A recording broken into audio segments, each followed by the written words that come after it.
Brand disclaimer. The views and opinions expressed by individuals on this platform, the callers plus invited guests, are their own. The information you hear does not reflect the overall views of all parties associated with this brand.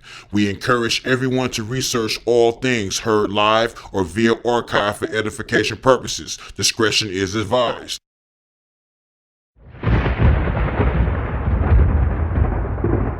Don't touch that dial.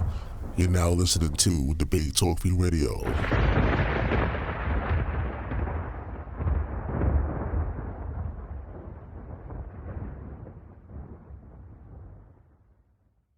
Help keep the show on the air. If you want to help, you can send your donation through PayPal. The email is debatetalkforyou@gmail.com or through Cash App, $Sal Showtime. Thanks for your support. But let's go to Team Flat Earth right now. Open up their phone lines. Let me set up the timer and go ahead. All right, Vin, I'm going to take the intro and then I'm going to let you backdoor me. All right. All right, so basically through this dialogue, you're going to hear who got that truth and who don't know what the hell they're talking about. All right, so basically this is a disclaimer, and I've said this the past 2 times that I've been on this debate. All right, a lot of people give me this answer that why does the earth being flat matter? And, I just want to give a brief, answer to why it does matter. So, Esau, as Hebrew Israelites, is a liar and a deceiver. And all they care about is money, power, control, and actually saving their face. So if you were lying about something for 500 years, would you admit it? You see, a lot of money has been made with this whole globe Earth theory. Take NASA, for example. That's billions of taxpayers' dollars going nowhere and doing absolutely nothing. That's like a perfect scam. And I wonder who's getting all that money. Maybe that's how they fund their agenda. And knowing how Esau works, they aren't likely to want to lose that game. If they came clean and admitted that they've been deceiving people about the perception of the reality of the shape of the earth, would they have to pay that money back? Will people revolt against the government? You got to understand that any lie can be justified in the mind of a liar, anything.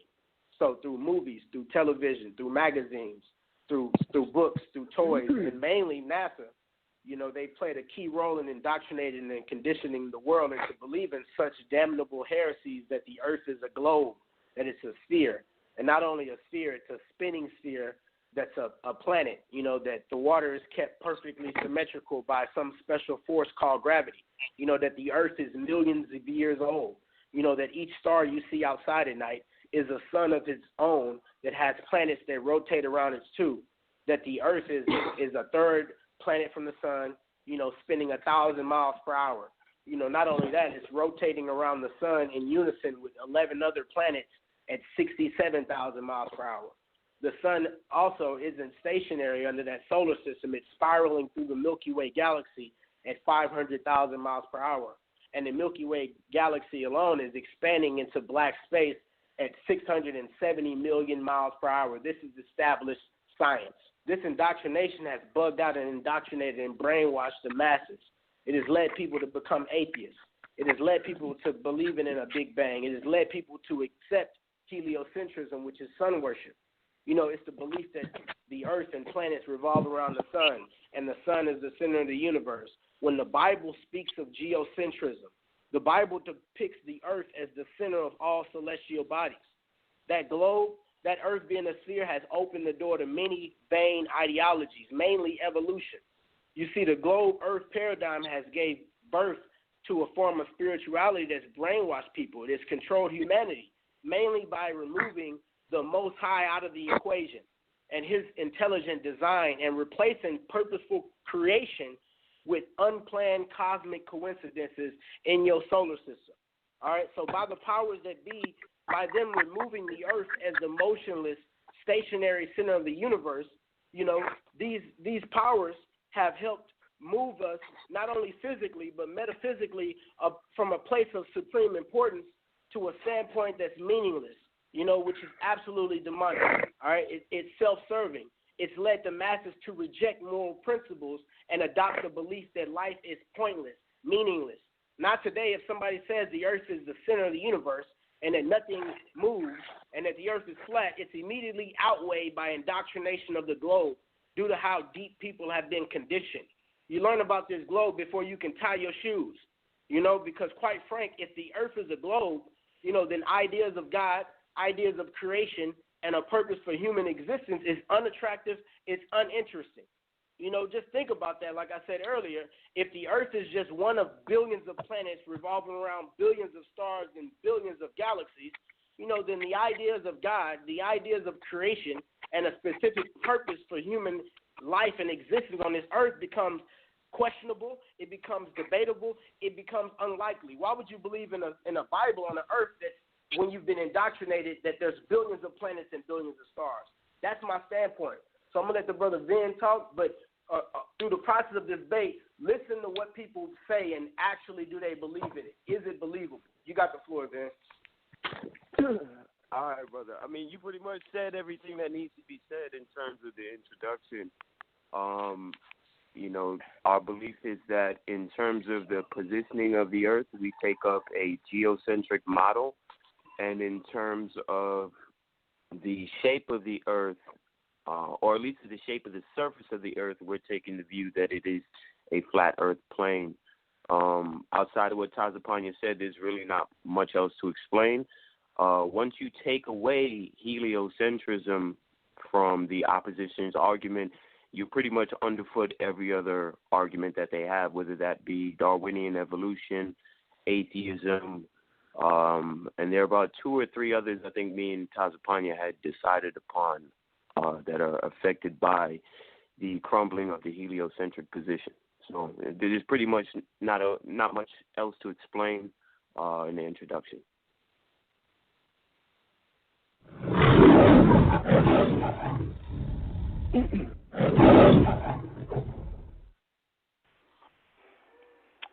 All right, once again, people, it's Debate Talk for you, the Flat Earth Theology, Fact or Fiction. That's the debate that's going on right now, Team Flat Earth versus Team Global. The number is 646-716-7320. For those of you that just joined in, we just got this show started, the opening statement part of the show. So we're going to go to Team Global, but let me go check in with this brother Basim right now. Brother Basim, any updates? Hey, what's up, Sal? If you see a number from Atlanta, from Georgia, that's Uncle Cat. And if LaRon's partner's a no-show, Uncle will volunteer to be his teammate, and then Madon Komet is also calling in. So however LaRon wants to do it, but, everybody's looking forward to a good team debate. So I'm going to fall back, man. I'm going to enjoy this. Peace. Shabbat shalom, everybody. All right, Shabbat shalom. All right, LaRon, I guess you're going to run solo for now. And hopefully team members to come in.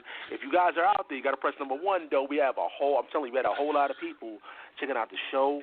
And, I have to, okay, hold on. I see somebody, press number 1. Let's see what it says. 412-225. Who am I speaking to? Oh, peace, brother. This is Madon Komet. Hey, what's going on, man? How you feeling, brother? I'm well, brother. How you doing? All right, man. So you ready to represent for Team Global? No doubt. All right, man. That's the case you didn't hear the rules and regulation. Of course, there's no foul language. You keep it clean, keep it professional. And what I'm going to do, I'm going to start the timer, LaRon. So, you got 8 minutes, guys, representing Team Global. Go ahead. Yeah, I want to start off by saying, first off, all praise to the Most High God. And second, when you deal with these guys, it's basically based off of conspiracy theories and guys who, try to take the Bible from a perspective, of saying that the earth is flat. When the earth, there's plenty of word usages of the word that's flat that's used in the Hebrew, that we see that never conveys that, the earth is actually flat. So, what I want to start with is from the perception. I think the major thing is when you get to Genesis, what we find out is that it talks about the firmament of the heaven. And, then when you look at the Strongs and certain things, it says a solid. The firmament is a solid, basically. And I think that's where the major problem come in at, because actually when you actually open up the Hebrew text, and you actually look how the Strongs and certain things that they put in there, it actually does not demonstrate as solid when we look at other usages of scriptures. Just when it says is the birds to fly in the open of the firmament. So basically firmament from a standpoint as they translate it in other texts basically means expanse, or the space that between the waters of the clouds and also between the earth. And also when you also look up one of the characters that's in the Hebrew, once you begin to break the word down, firmament, and you go back to the root word, it means condensation. One of the words is in there. So we're going to deal with that just later on. But what I want to bring out here is this, that we must understand that there are three heavens. And the scriptures clearly states that when it says, let's go to 2 Corinthians 12 and 2. 12 and 2. It says, I knew a man in Christ above 14 years, whether in the body I cannot tell, or whether out of the body I cannot tell, nor of God. Such a one caught up to the third heavens, or the third heaven, basically. So we know that the usage in the early on that deals with Shemayim, or Yim, that's early on in the scriptures of Genesis, when it says, in the beginning God created the heavens and the earth, we look at it and we see that it's in the plural. So we look at that there's levels of heaven. And actually, when you actually go to one of the scriptures, I believe it's Amos, I want to say 9 and 6, it talks about the levels of heaven just as well. And I think from the perception of certain ancients, they had the perception that the earth the sun rises up and the sun goes down, upon the perception, until we was able to basically put forth scientific information to know that the earth was not actually a flat, but it was actually round. And so when you got guys that take the text, and they don't really deal with science at all, and then also, they deal with with guys who not in the lab, and they basically, run off of certain things. Now, my thing is this, especially in Isaiah 14 and 12, it clearly states that Satan or Lucifer said in his heart that he will ascend above the clouds and also the stars of God, right? And he will try to dethrone God, according to the scriptures. Now, what we must understand is that there are thrones and dominions that are seated in heavenly places, as the book of Colossians expresses and says. And those thrones and dominions that we see correlate when we jump to Revelation chapter 12. When Revelation chapter 12 itself says that, it says in Revelations, it says that, rejoice ye that are in the heavens, but woe unto those that are on the earth. So when it says rejoice ye that dwell in the heavens, that means that these thrones and dominions are seated in these heavens. So when we look at the earth and we look at other planets, these planets are actually planets that once of this solar system was inhabited at one part of time, but became desolate due to the war that took place with those deities that defied the Most High God before Adam came into his kingdom, or his kingdom was made for him, or the restoration of the earth. Now, when we jump back to Isaiah 40 and 22, Isaiah 40 and 2 says he stretcheth forth the heavens as a tent to be dwelt therein. Now, they will look at and say, well, it's a tent because it's a dome, but they miss the point when it says that he stretcheth forth the heavens as a tent is stretched forth to be dwelt therein. They miss the part when it says dwelt therein. But then when we look at the scriptures in Revelations, when it says rejoice ye that dwell in the heavens, and then we must realize that there are other solar systems that's out there, and there are so many star systems or so many galaxies that's out there that God has basically created out there to be dwelt therein, rather if it's dealing with the man or whoever. So what we must realize, there are three heavens. And because there are three heavens, we must realize that each one of these heavens are expansions, and they have what you call, they are firmaments, basically. They are expansions. So we're going to deal with that, because we're going to deal with the firmament that we see that they're told to fly in the open of, and also the firmament we see where the stars reside at just as well. So there's plenty of text, and I'm mainly just waiting for these guys to pull out these scriptures to examine these scriptures. That they say that the flat Earth is conveyed in. Joshua 10 just as well when it says the Earth still stood still. That's all perspective and perception. So when we look at it, on the flat Earth model as well as on the global model, it would cause a problem on both models. But because God is the author and He's the mathematician, then He works that out. He has turned the sundial backwards during the time of Hezekiah, and He also sped it up back again also just as well. So then also in Joshua's time, He made the sun just as well to stand still and the moon to stand still from a perception. So when we look at it, we must realize that these texts are always from a perception and perspective of the people on how they convey things at that time. But once we start to realize these things and understand the earth and how it works, then we have to come up with a better explanation. And I think that's what actually happened, where they start to see that they had to convey the scriptures a little bit more and handle them a little bit more. So I'm interested to hear what these guys got to say, though.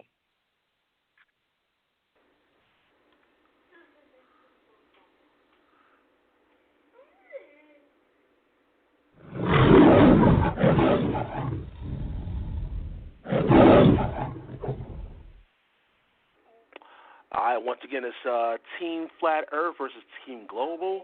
LaRon, just to let you know, your partner is still here. LaRon, he's still here. So we're going to start off this rebuttal round. So we're going to have 5 rebuttal rounds, people. 5 rebuttal rounds, and it'll be 6 minutes each. So we're going to get that started. All right, so let's go back. Hold on. One of the team members from Flat Earth is missing. Vin, if you're out there, press number 1. You got to press number 1. Okay, there we go. I see you there.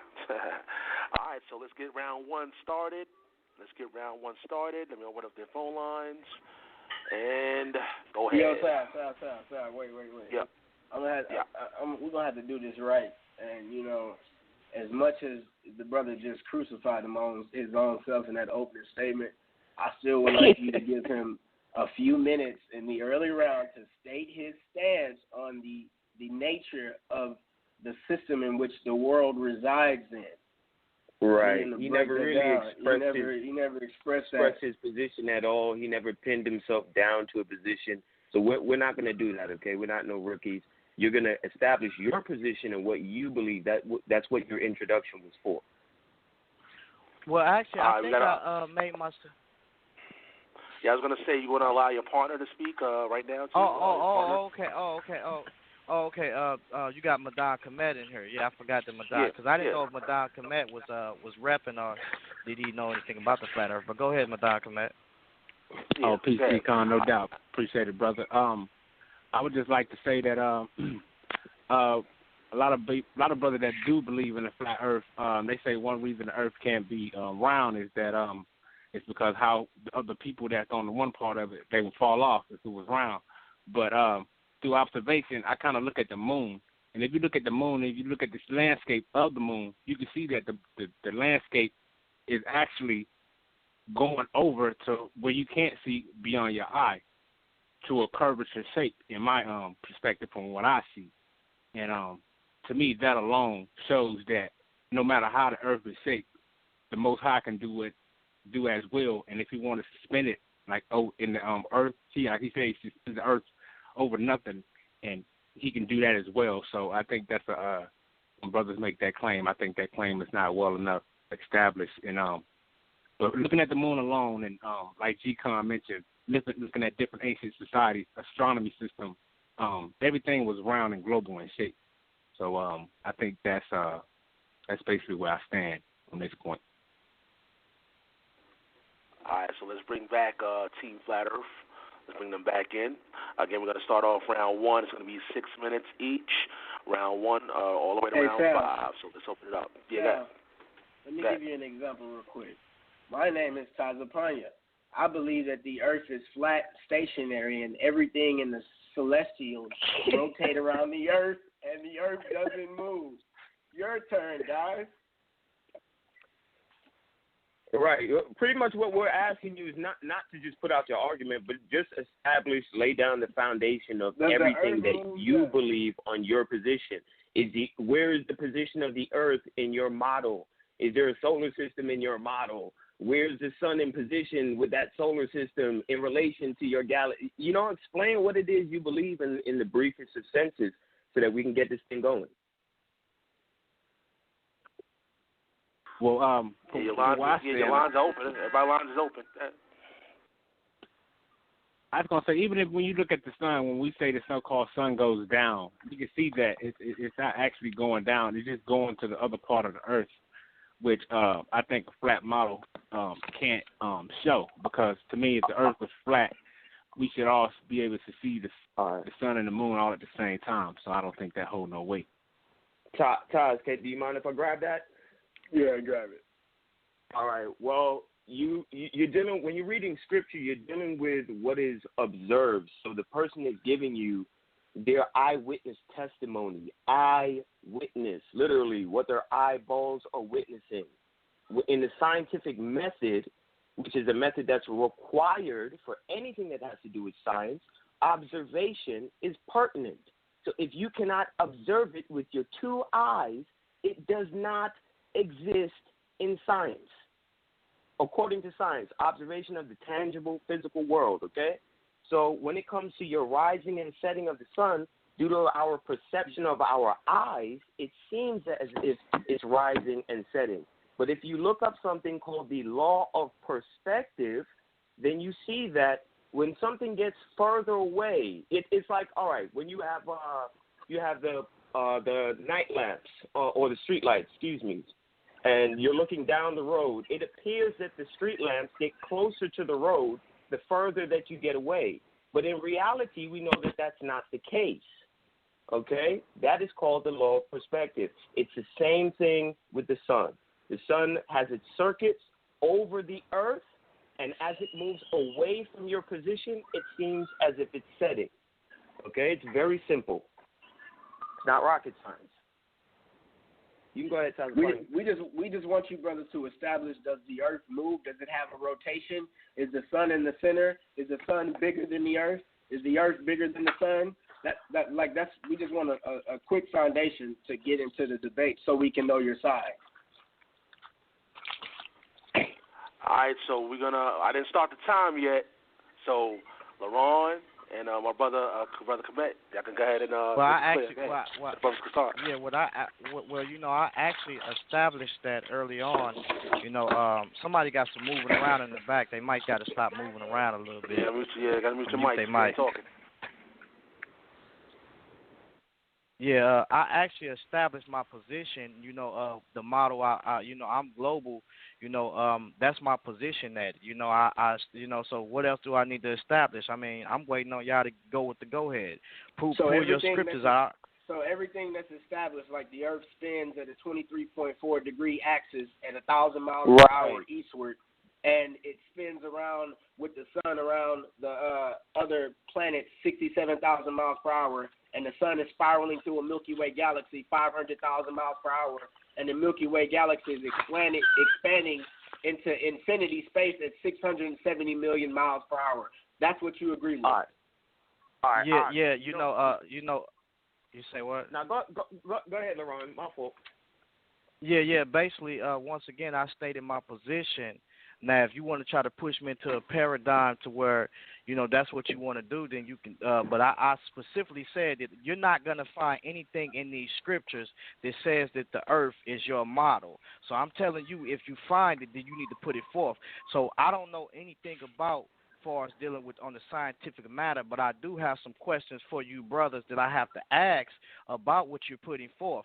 But I stated, and it's clear for everybody listening, in this Bible, which I want you to go, you're not going to find it. So let's get to it. That's all I'm saying. The earth is not flat, and it does not state that in this Bible. So let's get to it. I understand you want to push your paradigm, and you got your little quotes that you already got together that you've been studying on. But no, we're going to deal with this text. Now, if you want to go to your scientific perspective, then I have questions about that I want to ask you guys about that then. All right, so now that we got that all out, let's get these rounds started. All right, so let's go to Team Flat Earth once again. Again, it's going to be 6 minutes each. Let's get it cracking. Let's go to that Team Flat Earth. You got it. All right, so I'm just going to give everybody a basic scriptural breakdown that's brief, and then I'm going to let the brother Vin go, and if I have time back, I'll come back in.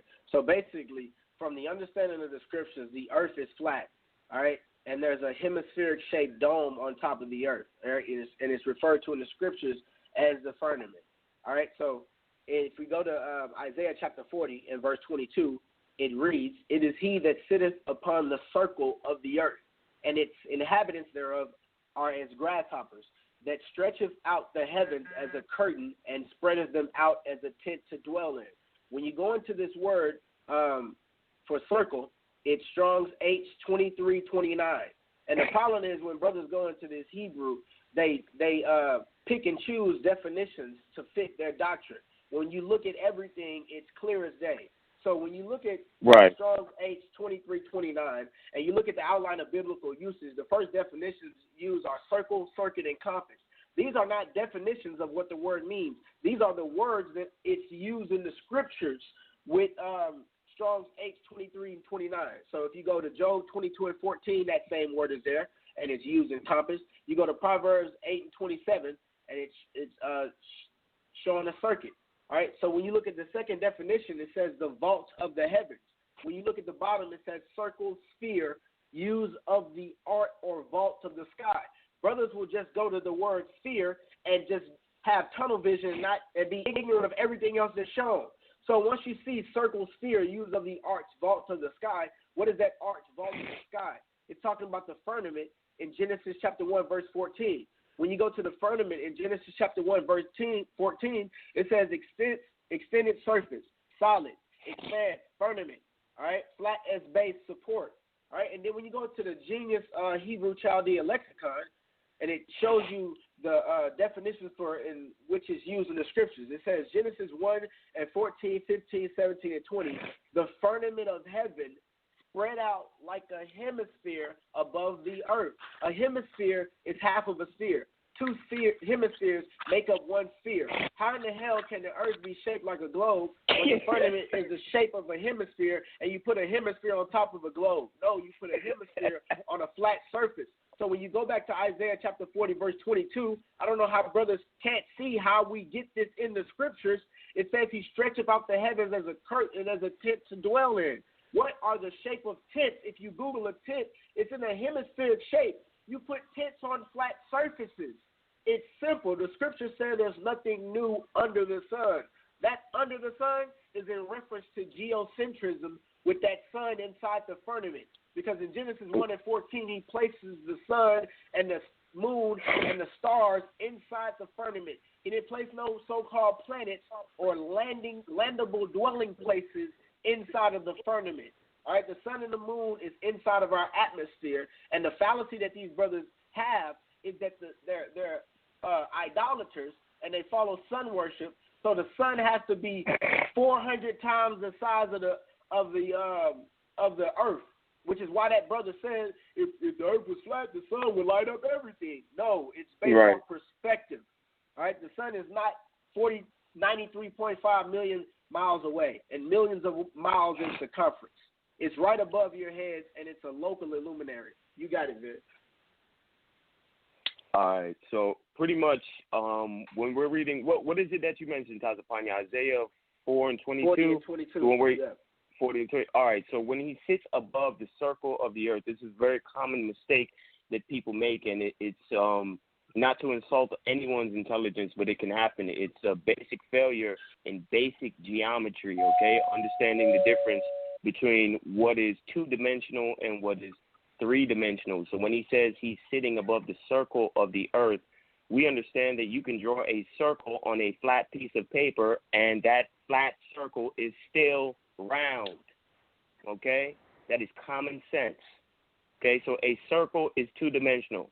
it's a ball. It's not a ball. A sphere is a ball.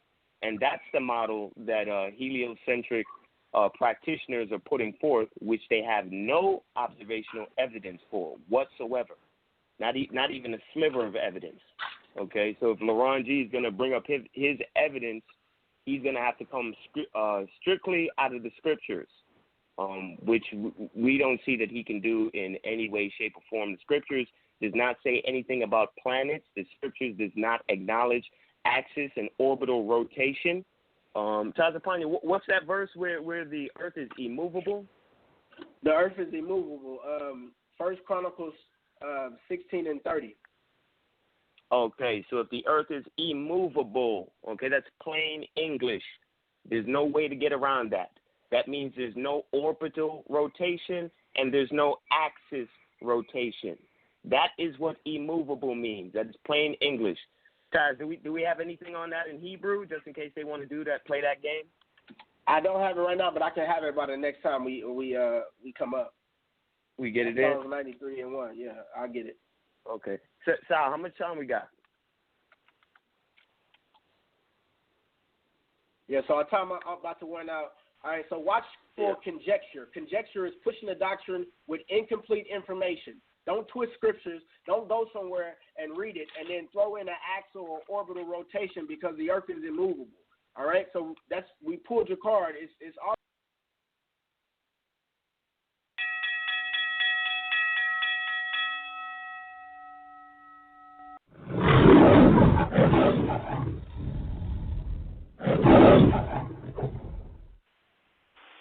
All right, people, we're still in round one, still in round one of the rebuttal. Part of this debate, again, it's going to be 5 rounds. Let's go to Team Global. Let me open up Madame Kemet line and Laron's line. You can go ahead. Yeah, I just want to address 2 of the points the brothers made. First was he's talking about this glass dome. There's no way possible a glass dome could be over the earth because we got 1,000-pound meteorites that have entered into this earth and formed craters all over Earth. We just seen one in Russia a few years ago that they thought was a start of a war, but it was not. It was actually a fireball entering into the Earth. So that right there shatters the glass dome theory. And far as the brother said the Earth is unmovable, when we look at Genesis, when they talk about the land came up out of the waters, and certain when you go to certain definition, it refers to that land as the earth as well. So to me, I think they're taking it out of content, and when it was talking about the earth is unmovable, it's talking about the land that we own, because we know earthquake can make it shake and make it move as well. So, but to my point, I think they took that out of content when they say that. Right, and also I want to bring out Isaiah 40 and 22. It says, "Have ye not known? This is 21. Have ye not known? Have ye not heard? Have it not been told you from the beginning? Have ye not understood from the foundations of the earth?" Excuse me. He says, "It is he that sitteth upon the circle." Right now, he is definitely right. That circle is translated a circuit, a circle, compassive, but also it's also translated in certain texts as a horizon. So when we look at it, right, the Bible specifically says, and he's specifically telling them that it is he that sits on the horizon of the earth, basically. In other words, when the scriptures clearly tells us that the Lord is foreshadowed as a sun and a shield, when you're dealing with sun worshipers, he's telling them that, hey, look, I've made these things. It is he that actually sitteth on the sun, sitteth on the horizon of the earth, right? And that's why it talks about, if you notice, it says the stretcheth forth the heavens as a curtain and spreadeth them out to dwell there. To be dwelt there to spread them out as a tent to be dwelt in. So what is he telling us? In other words, he's telling us about what's going on in the heavens, and also telling us that he's the one that's sitting, or he's responsible basically for the sun that sits on the horizon, basically. And then also it says to spread them out, to spread the heavens out as a curtain to be dwelt therein.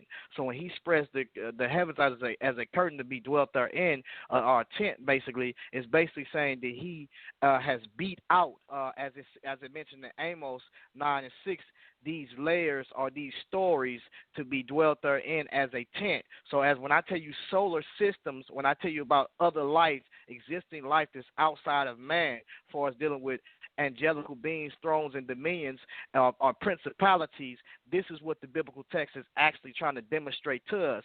So these brothers are not breaking down these scriptures properly. And also, when we look at certain words, for instance, when we look at certain words, when it says firmament, let's look up firmament real quick.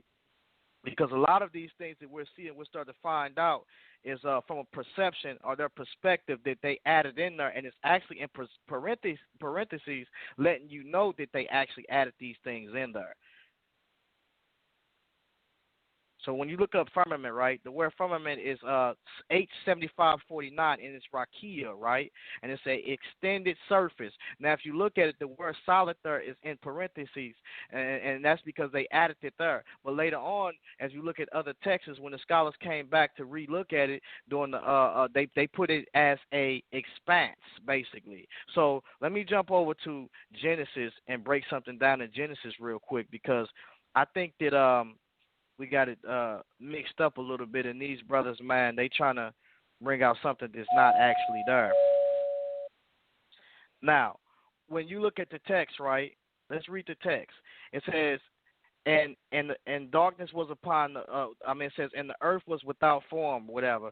And it says, and void, and darkness was upon the face of the deep. And the Spirit of God, let's jump down. It says, and God said, let there be a firmament or an expanse in the midst of the waters. So God is separating the waters, causing the gases to be, because you got to understand, in order for there to rain in the book, and for there to be rain, there has to be what you call,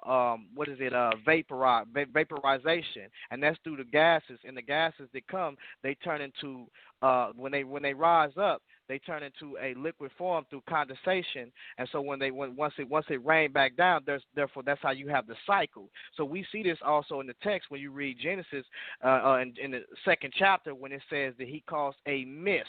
When you look up that Hebrew word in the Bible, it means vapor. So people will make you believe that it didn't rain before the flood, because but the scriptures actually does not say that. It just says, it basically tells you that he made a mist or a vapor come up. Now we look at this text right here, what it's basically telling us is that God separated or made an expansion between the clouds that will give down the rain, and he made it the expansion of the space between it and created the atmosphere before he also put in the firmament of the heavens, or the expanse of the heavens, the sun and the stars and the moons.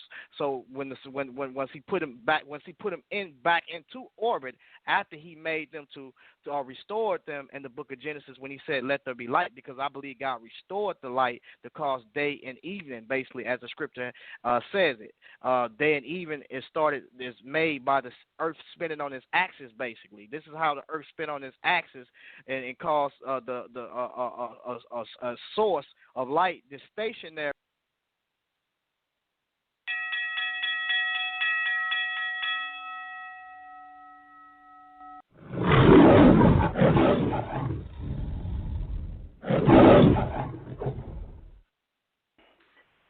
All right, so we're going to start round two. This is round two of the rebuttal part of this debate. Let's go back to Team Flat Earth.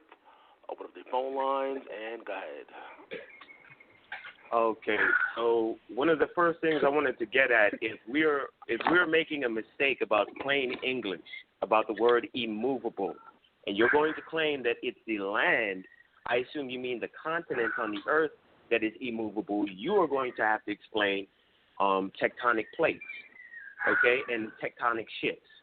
So according to your own argument, you would have to account for that land moving, okay, according to your own position. So that's not even a good argument to take.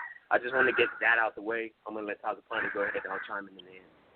All right, so once again, pure conjecture, pure scripture twisting. So it's key to listen to what brother said. This brother mentioned meteorites, which he cannot prove, and pull a valid source to prove a meteorite, or to prove that the earth is in any danger from anything in the celestial bodies to come down onto the earth.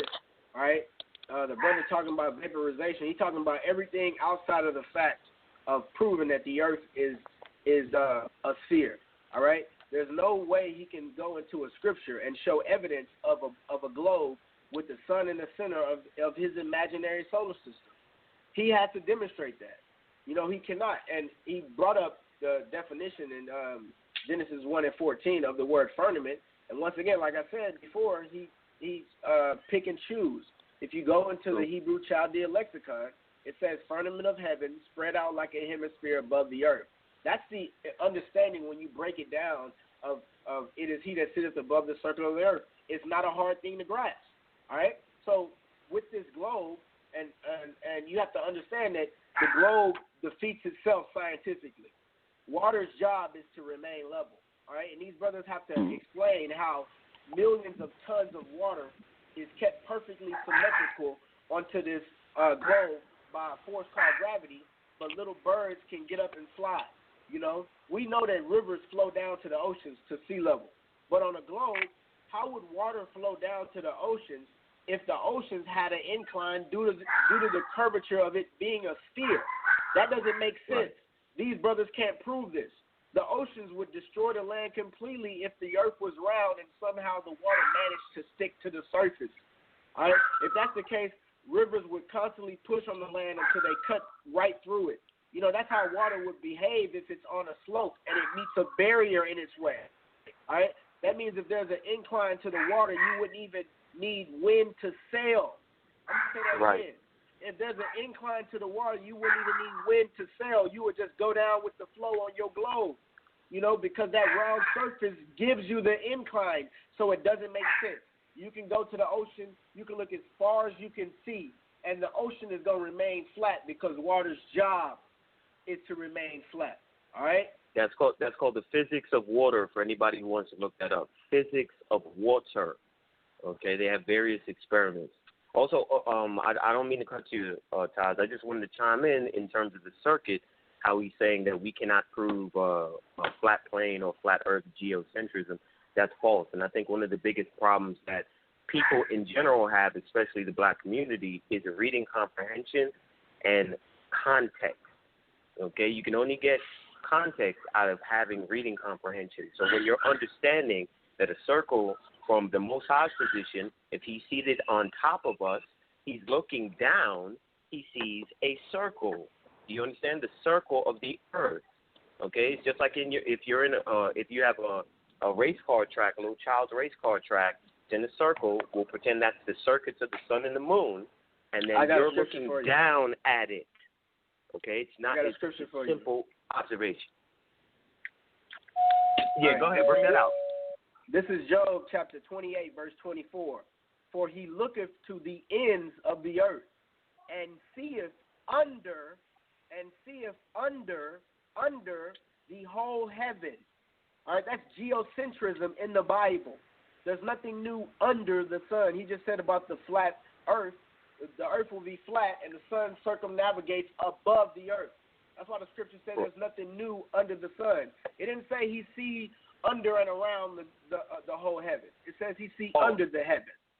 Also, I just wanted to question as well, how is it a trick on perception or a play on perception for Joshua to have stopped the sun in the middle of the sky? How are you going to trick the world's perception? Because this is an account that is mentioned in other cultures. So other cultures to believe in the sun standing still in the sky or to appear to stand still in the sky. That's impossible, my friend. That's just because your model is wrong. The earth is not spinning and it's not moving. It's the celestial bodies in the sky as we observe.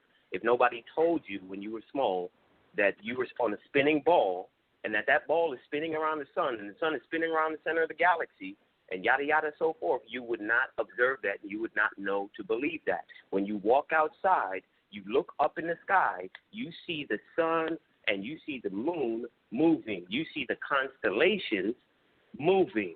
You do not feel any movement, okay? This is common sense. How are you trading in your five senses for what man is telling you? That's ridiculousness. You can go ahead. All right, this is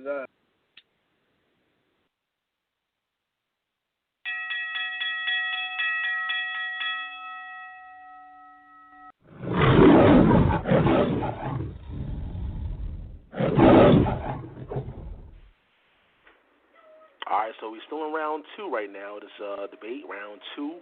Let me open up Team Global's line. Team Global, and you guys can go ahead. Go ahead, go ahead, brother. You got it. Okay, I was just gonna say, I'll wait. Go ahead, brother. You got it. Now, one of the things that we look at, he used when it says the ends of the earth. Now, when he goes to those texts, which he hasn't went to no text yet, when you start to look at those texts, you start to realize that those texts are already talking about land just as well. It could be talking about land just as well. And then when you talk about the four corners, really dealing with east, west, and south and north, basically. So one of the things we want to bring out is let's look at, whenever these guys make these claims, you have to basically look at the usage of a lot of these words and where they're used at, so we can basically look at and see what they're talking about or what they're trying to convey. And so I find that a lot of these guys, what they're doing is they're looking at certain usages and also certain Bible translations, and they translate certain stuff a certain way, and then they go and they run with it without doing their homework. So with all the let's look at some of these usages of when you say the ends of the earth. Basically, let's look at some of those usages. Okay, we have one that's in 1 Samuel 2:10 when it says, "Those who contend with the Lord will be shattered. Against them he will thunder in the heavens. The Lord will judge the ends of the earth, and he will give strength to his king and will exalt the horn of his anointed." So basically, as we can see, the people who he's going to judge, basically, the earth is also called as being sometimes as people, as land, because they're in those lands. So he's going to judge as far as men have come to, basically. Another usage that we look at is also Psalms 22:27 when it says, "The ends of the earth will remember and turn to the Lord, and all the families of the nations will worship you." So when we look at these terms and this usage that we see, it's basically stating, as we can look at it and say, that a lot of these things that's being stated is basically dealing with people just as well. And also, I think he quoted a scripture that was in Chronicles earlier, and the scripture that he quoted that was in Chronicles was kind of shaky too, just as well, and not so flat like he thought it was. And I really don't remember what scripture it was, but it talked about the earth will be unmovable. A lot of those scriptures that we see is basically talking about the world. Because the world, you have what you call the arids that's dealing with the land or the earth, and then you also have the world there too. And what it's saying is the earth, the world will not be shaken or movable. Basically they will be stable and at peace, because guess who's sitting on the throne? The Most High will be sitting on the throne. So in His divine government, there will be no shaky or no movable type of world or system. Now, when we look at it, he says, "Once have He shaken the earth and the heavens, and then He will shake it once more again." So basically, what he's meaning by that is that these things have to be shaken or basically shook and purged, basically, to bring forth a kingdom. So, the scriptures that these guys is using, but for time's sake, is not solid at all. Once again, when you talk about the firmament or when you talk about the horizon of different things, he's dealing with them from a perspective of showing them that all the heavens and all these things was created by Him, even the atmosphere. And as I stated once before, is the only water that we see this above the expanse is the water that comes down through vaporization and condensation. That's the only water we see. So even in Moses, even when Moses was writing about the flood, in order for there to be some vaporization and also condensation, there will have to be some the gas coming up and then turning into a liquid form. So that's the only water we see up there. As far as the dome that they're saying that's solid and all of that, and then they saying they shooting at the dome. If it's attached to the earth, I would think that it's shaking up a little bit, and meteors coming to this earth all the time, and also. It's just weird. Where do meteors and asteroids come from? And then they made of pure nickel. So are you saying there's a dome that's made of pure nickel? That we would be cooked in this place just in that case. So go ahead, brother Madan Komet. Yeah, I just was gonna say, man, like I referred to before, we can look at the moon, man, and we can look at the landscape on the moon, and we can see how the landscape is actually going around the curvature. Well, what I say, what you can't see the other part of. So if the Most High can do the moon like that, and everything ain't falling off of it, and we can see that landscape on it is going into the curvature of the part of the moon, the other side of the moon, what they call the dark side, which we can't see. So the Earth can be a globe. The Most High can do what He wants, and I think a lot of them brothers, they look at the Most High from man's perspective, and they think just because the Earth is flat, that's how the Most High is going to see everything, and they limit it what the Most High can do. If the Earth was we know it's a globe. Well, I think I know it's a globe, but the Most High can see from whatever angle He wants to, so I don't limit to that because He said the ends of the Earth, because that's the reason why the Earth is flat, because He's going to be able to see everything from one end to the other end. I think they live in the ability of the Most High from that perspective, but I just go back to the moon theory and go back to the ancient, because I trust the ancient more than I do modern science, and I think science is the enemy of the Most High.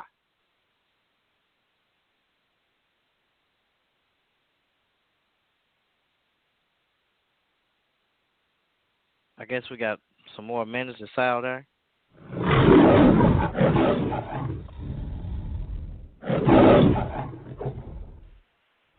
Yeah, time just ran out. But once again, people, it's the Flat Earth Theology, Fact or Fiction. Flat Earth Theology, Fact or Fiction debate. Once again, it's the last episode of Debate Talk for you before the summer break. We're going to come back on the air September 23rd, Friday, September 23rd, so keep a lock right here. Again, we're going to go to the Q&A later on, where the listening audience out there can chime in. The number is 646-716-7320. Simply press number 1, and we'll add to the conversation later on. Matter of fact, I see people already pressing number 1, standing by, waiting for the Q&A segment. They have their questions, and they're ready to, ask either Team Flat Earth or Team Global their questions. So, again, if you have a question and you want your voice to be heard live, again, call in and stand by. The number is 646-716-7320. So now we're going to start round 3.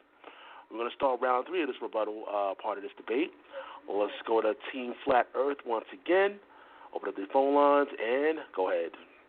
All right, once again, this brother has not provided one scripture to back his side. He's too busy trying to grasp to the understanding of our perception of the scriptures. He has not proven one thing. He said it's based on perception. This is 2 Peter chapter 3, verse 5. It says, "For this they are willingly ignorant of, that by the word of God the heavens of old and the earth standing out of the water." All right? So the earth is in the water according to the scriptures. All right? And not the water part of the earth as your globe. All right? So the earth is out of the water. All right? So that makes sense when I brought up to you about sea level. It would make sense that the land is elevated and the water is level but lower, sea level, than the land. That would make sense of why rivers went into the sea. All right? So once again, the brother is not contextualizing the scriptures. All right? If you can go to Isaiah chapter 40 and read it in so many different versions, and it's still saying the exact same thing. All right? The International Standard Version says, "He is the one who sits above the disk of the earth, and the inhabitants are as grasshoppers. He is the one that stretches the heavens like a curtain and spreadeth them like a tent to dwell in." All right? New American Standard. "It is he that sits above the vaults of the earth." So, once again, he still didn't go to Rocky and read Hemisphere and make sense of that. All right? You can go to so many different versions of the scriptures, and it shows you that the earth is in a dome. Amos chapter 9, verse 6. If you go to Amos chapter 9, verse 6, let me read it for you. It says, "It is he that buildeth his stories in the heaven, and hath founded his truth in the earth." All right? When you go to the Hebrew for that word truth, it's Strong's H92, aguda. And when you look in the Chaldea lexicon, it shows you the usage of the meanings of the many meanings of the words in context to when it's used. All right? The 4, it says arch vaulted work, used of the vaults of heaven, Amos 9 and 6. When you go to Bible Hub and type in Amos 9 and 6 and see these different translations, which is going to the Hebrew to use different words to make it an easier read, when you go to Amos chapter 9 and verse 27,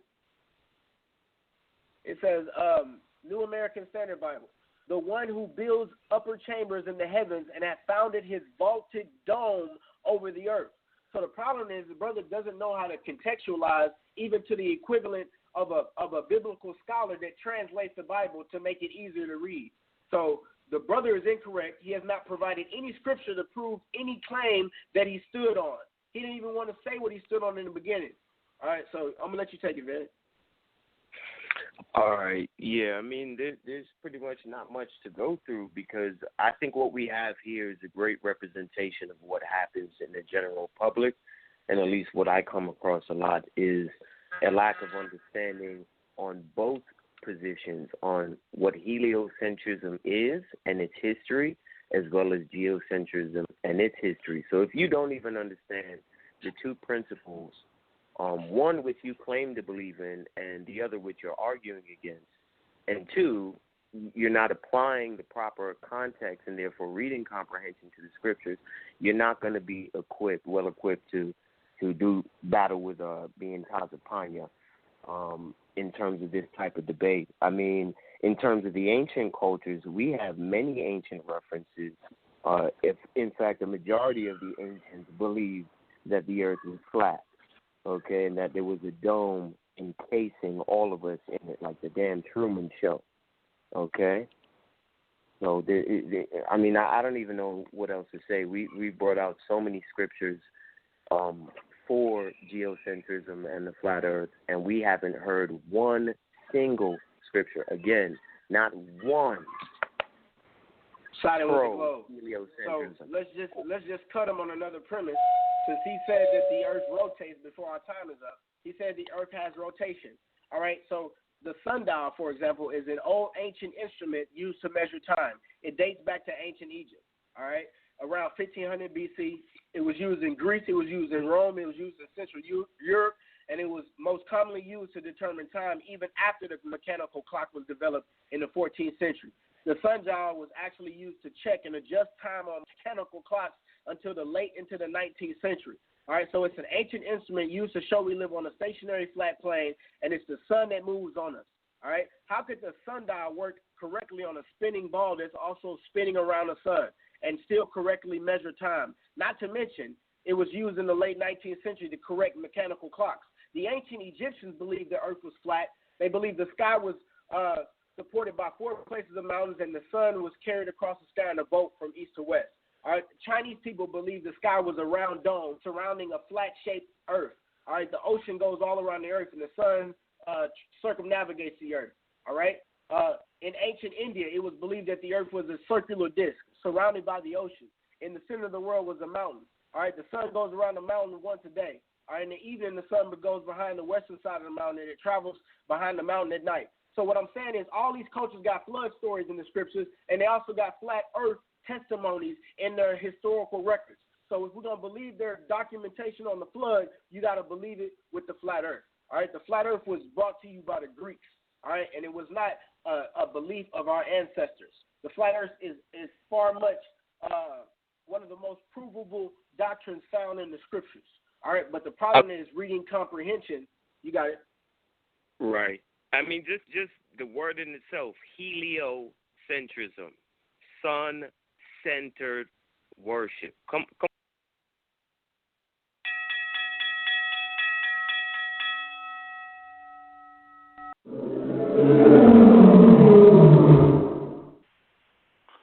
I want to get into this round 3, y'all. It's round 3 of the rebuttal session of this debate.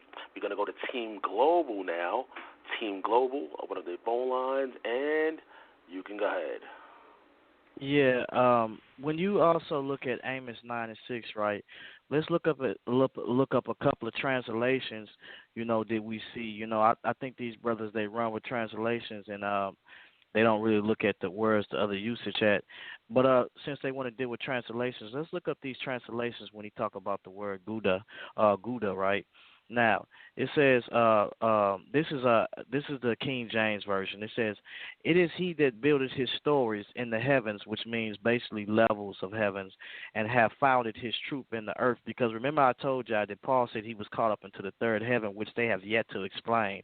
It says, "He who holds his lofty place in the heavens and set its foundation on the earth," in Amos 9 and 6 in the NIV. So it says, "He who holds his lofty place," because that's what heaven means. It actually actually means who builds his lofty place. It's a lofty place. That's what it is. So when you look at the heavens and you look at the different planets or solar system, these are what you call lofty places. And Earth is also a extension of heaven, basically. So it's basically considered a lofty place or paradise or enclosure just as well, as the scripture tells us when it deals with Eden. It says that so he extended his lofty place. And it says, in the heavens and set its foundation on the earth. This is Amos 9:6, the NIV. It says, he built his place in the heavens and let its foundations rest on the earth. This is the CEV translation. It says, he that builded his accession in heaven and have founded his bundle upon the earth. This is the DRB translation. And then last but not least, it says, it is he that builds his ascent up to the sky and establishes his promise on the earth. And this is in the LXX. This is the Septuagint. This is one of the oldest that we have currently right now in the Septuagint. It says, and establishes his promises or his promise on the earth. Now, the Hebrew word the Hebrew word that's in question is aguda, meaning a band one. Band one usage, bands as and also used one time, and bunch in one. It says the other translations that we see are used for the word is foundation, and the NIV or troop. Now, when we look at one of the verses that mention, one of the translations that mentions the dome that raises objections is the NASB, New American Standard Bible translation, which I think that is off base because the other scriptures doesn't validate that, So once again, that we got people just coming and translating, even when you deal with the Strongs, that are translated from a perspective at that time what they thought that it was. But now, when you have the newer translations, they translate in the firmament as expanse, basically, because they know also that at one part of time that even though we see firmament there, that how do you get in the scriptures when it says, and let the bird fly in the open firmament? So when you get in scriptures like that, you have to realize that the open firmament is nothing but what we see as the basically what we can touch and see right now, or what we can, basically see the storms, the clouds, and different things, and we see the expansion they fly in. The bird surely does not fly above the clouds, but they fly, up under the clouds, which is the open firmament, basically, or the open expanse. And above there is what we see as the water.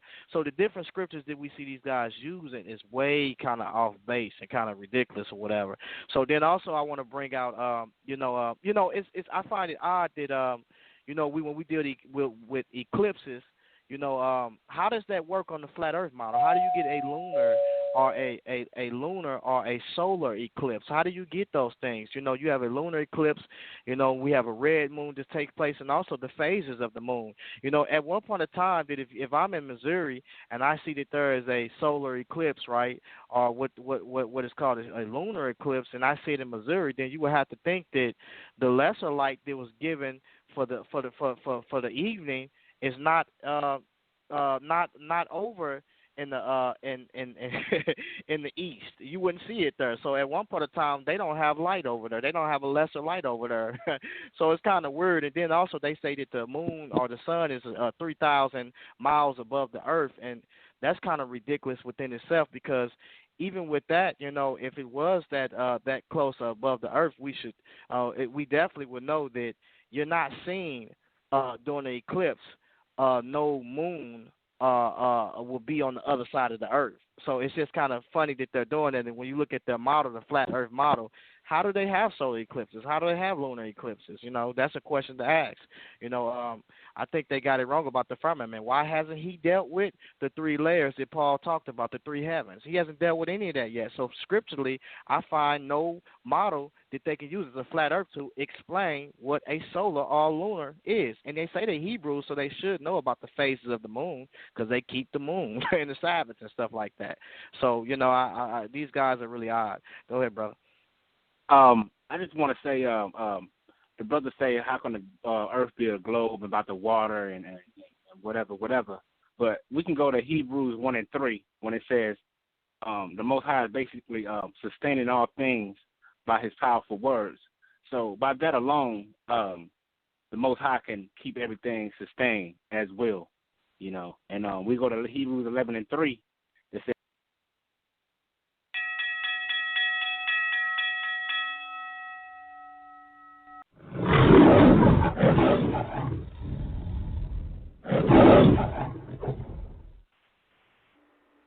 all right, people, once this is going to round 4 now. Round 4, I see we have a lot of people joining into the show. Again, for those just joining in, Flat Earth Theology, Fact or Fiction. The number is 646-716-7320. Again, we have 5 rounds of rebuttal right now. We're in round 4 right now, round 4. So let's open it up with Team Flat Earth. Let's go to the phone lines and go ahead. Go ahead, Team Flat Earth. Go ahead. Phone line's open. Yo, Todd, you there? I guess Todd is not there. You can hear me? Yeah, I can hear you loud and clear. Yeah, I can hear you. Yeah, Taz, you there? All right. Well, you there, Taz? Anyway. Okay, good. Okay. So, trying to think what else there is really to bring up.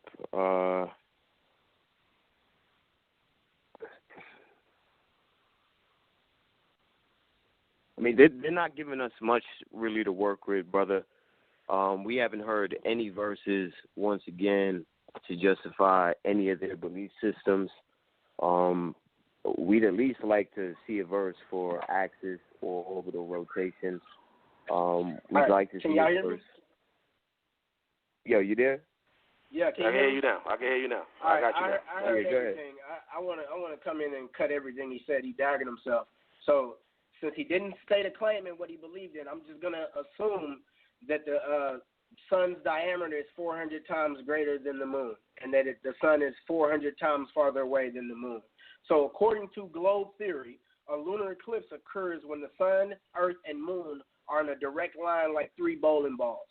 All right, but it is on record that since the 15th century, over 50 eclipses have occurred while both the sun and moon have been visible above the horizon. All right, that destroys what you just said, LaRon. All right, it's an assumption and a supposed proof of the Earth's shape somehow. Heliocentrists claim that these lunar eclipses and solar eclipses are caused by the shadow of a globe Earth occulting a moon. All right, the idea that the sun and moon and Earth line up like 3 perfect bowling balls. All right, so the sun's light can cast shadow on the moon. All right, the sun has to be bigger than the moon. All right, and bigger than the Earth, and the Earth has to be bigger than the moon. This is heliocentrism. All right, so the sunlight casts the Earth's shadow onto the moon. Unfortunately, this explanation is completely invalid due to lunar eclipses happen all the time. All right, so a lunar eclipse happens basically when the sun and moon cross paths while circumnavigating the Earth. That's why it's that's why it's easily estimated. Even the phases of the moon. All right, so if he's gonna subscribe to lunar eclipses on this lining up like 3 perfect billiard balls, then he has a lot to explain. He has to explain that the moon phases are caused by that same phenomenon. Okay, but he can't take 3 perfect tennis balls and line them up and show you the first quarter moon phase, the last quarter moon phase, when the moon is 50% illuminated with a straight line down through it. All right, so the moon is translucent. The scriptures speak of the moon being a light. All right, the sun and moon, the light by night. LaRon knows this. All right, so you're incorrect, and you just got totally reproved on your understanding of eclipses. All right, because when you get back on this line, I want you to show me how you can show me the first and last quarter moon phase. I'll let you take it, man. All right, cool. So what I wanted to do with some of this time was just read you a couple quotes from some physicists and one from Albert Einstein in regards to the motion of the Earth. So this is by physicist Bernard Jaffe. Can I interject real quick just before you read it? I just want to read the scripture. All right, this is Sirach chapter 43 and verse 6. All right. He made the moon also to serve in her season for a declaration of times and a sign of the world. From the moon is a sign of feast, a light that decreases in her perfection. We know that the moon starts from the new moon when it's barely visible, and it goes to a perfection point 15 days later called the full moon, and it decreases in her perfection. The month is called after her name. All right, there's 4 weeks in a month because of the phases of the moon. All right, increasing wonderfully in her changing, being an instrument of the awning above, shining in the firmament of heaven, inside the firmament. You got it. All right, cool. So I'm going to read you two. Physicist Bernard Jaffe, the data of the Michelson-Morley experiment were almost unbelievable. There was only one other possible conclusion to draw, that the Earth was at rest. This is Albert Einstein. I have come to believe that the motion of the Earth cannot be detected by any optical experiment, okay, any scientific method-based experiment, though the Earth is revolving around the sun. So he still makes the assumption even though he doesn't have any observational evidence. This is physicist Bernard Cohen. There is no planetary observation by which we on Earth can prove that the Earth is moving in an orbit around the sun. This is physicist Adolf Baker. Thus, failure of the Michelson-Morley experiment to observe different speeds of light at different times of the year suggested that the Earth must be at rest. It was therefore the preferred frame for measuring absolute motion in space. Yet we have known since Galileo that the Earth is not the center of the universe. Why should we be at rest in space? See, he has a conundrum because the popular belief with Galileo at the time was that the Earth was not the center, but all the evidence failed to prove that. Okay, the Earth is at the center. We're at the center of everything. The Most High created everything, and this is how, or one of the best ways we can get newbies and new people to come to the Scriptures, okay?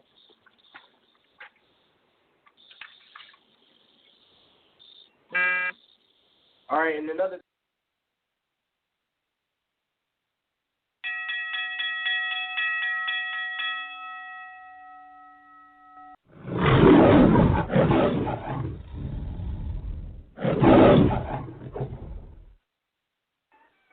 Once again, it's round 4. Round 4 of the rebuttal session of this debate. Flat Earth theology, fact or fiction. What are you guys thinking about this right now? I hope you guys taking down your notes. And we're going to hear from you guys later on during the Q&A segment. Again, you know that number, 646-716-7320. It's Team Debate for those just joined in. So we're going to go back to Team Global right about now. Let's go to Team Global. I'll open the phone lines and go ahead. Go ahead, Madonna Kamed, if you got some say, because, I go ahead, bro. Yeah, I was just going to say, the brother made a statement talking about the moon was a reflection of the world. So if I'm going to use that, if he given that, I'm going to say, when I look at the moon, the reflection that I get, especially the harvest moon, what I be seeing down here in the south, I see land mass going over to the what they call the dark side of the moon, which to me can look like a ball. And I went to Hebrews 1 and 3, where it says the Most High is basically sustaining all things by His powerful word. So that alone can show me and prove to me that the earth can be a globe, because the Most High definitely says Hebrews 1 and 3, He's sustaining all things by His powerful word. So I just wanted to say that. Yeah, and that's good you said that, because they go to scriptures like when it says pillars of heaven. And they go to those scriptures and they misquote those scriptures, because when you look at pillars of heaven, what pillars of heaven actually mean is mountains, basically. So they take these scriptures out of context when we look at it. And then also, they'll tell you that pillars of heaven that stands the earth up. But when you even look at modern, let's say if I want to make a highway or whatever, you look at the pillars that hold the highway up, it's always on some type of foundation. some type of foundation up under it. You know what I'm saying? So when we look at those things, we must look at that the Most High said that it's His word that sustains everything and causes everything to be still and to be in space. And so, the statements that these brothers make is kind of crazy. That's why, if you play that game with them, like they say they want me to prove something. Hey, look, I'm not going against the consensus talking about science. You just quoted me guys that was ancient as dust, that now we have modern technology and science, and also we have observed new things by other technologies that they didn't even have back then. This is like you quoting Darwin, and Darwin didn't even know about what was neutrons and different atoms and these different things was at his time, because at that time they wasn't dealing with that. So you're quoting me guys that died, that have passed away, that did the best they can do in their time, but we have advanced technology now, and we have advanced science.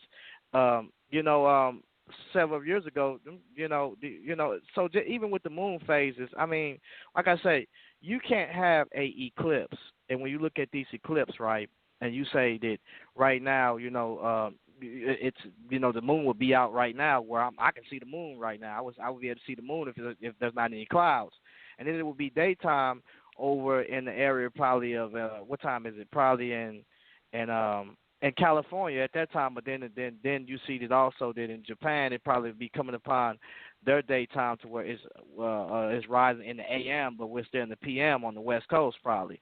Okay, and they're rising to the AM. Now, how does that work? How does that work when an eclipse take place? Either you're going to have the moon on one side of the earth, which the scripture clearly teaches against that. Because it says that He gave the lesser light to be a light for the darkness, for the evening time. So are you telling me that when the eclipse happened, that if I see it in St. Louis, that on one side of the earth there is no moon? The scriptures don't teach that at all. So when you even look at their cycle, it's kind of crazy, I really thought these guys were going to come with something a little bit better. I wanted them to really come with the scriptures, because I'm not for all the jargon that they're going to spit. I'm not a scientist or none of that, but I will tell you, anything that they spit out of this Bible, they're not going to be able to do. And Vinny over there, for him to be some type of Old Testament or Hebrew scholar or whatever, he hasn't really came with anything solid. And I too much don't even respect brothers that's running around here in the first place that making these silly claims. The dome. It says that He sits on the dome. That's what they say. What are asteroids? They say the asteroids break up off of the dome and come into hell. Do you know how many? The dome should be gone now. Water should be just pouring in as much as asteroids come in this earth. Do you know how many asteroids come in this earth and hit the ground, and then they pure nickel and iron? Are you telling me that we're covered by pure nickel and iron? This is ridiculous what these guys are saying, and they haven't proved anything yet. And it's up to them to prove their burden, because they're the one coming to us, telling us what the ancients said, who does not have modern technologies. I am across the world talking to y'all almost everywhere in the world if you're not in my area. So we have technology to understand what takes place out there. As far as the earth moving and moving through space, I'm pretty sure that these people will actually know, because they're the ones who do have the technology. Shooting at the dome, and we will have major earthquakes, major stuff going on behind that. I'm talking about back to back. This, Operation Fishbowl, they shooting at the glass dome. Why don't they shoot at the sun? Is the sun and the moon, is it a solid? What is it? It has to be some type of solid if it's burning through hydrogen and fusion and gases. It had to be some type of solidified at one point of time. So, these guys, is the moon solid? Is it a disc?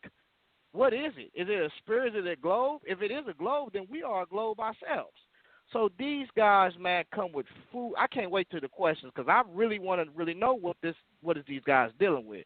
It's just foolishness to me. It's a conspiracy theory, and I think that these guys are running with it. And it was made a joke at first. Now it's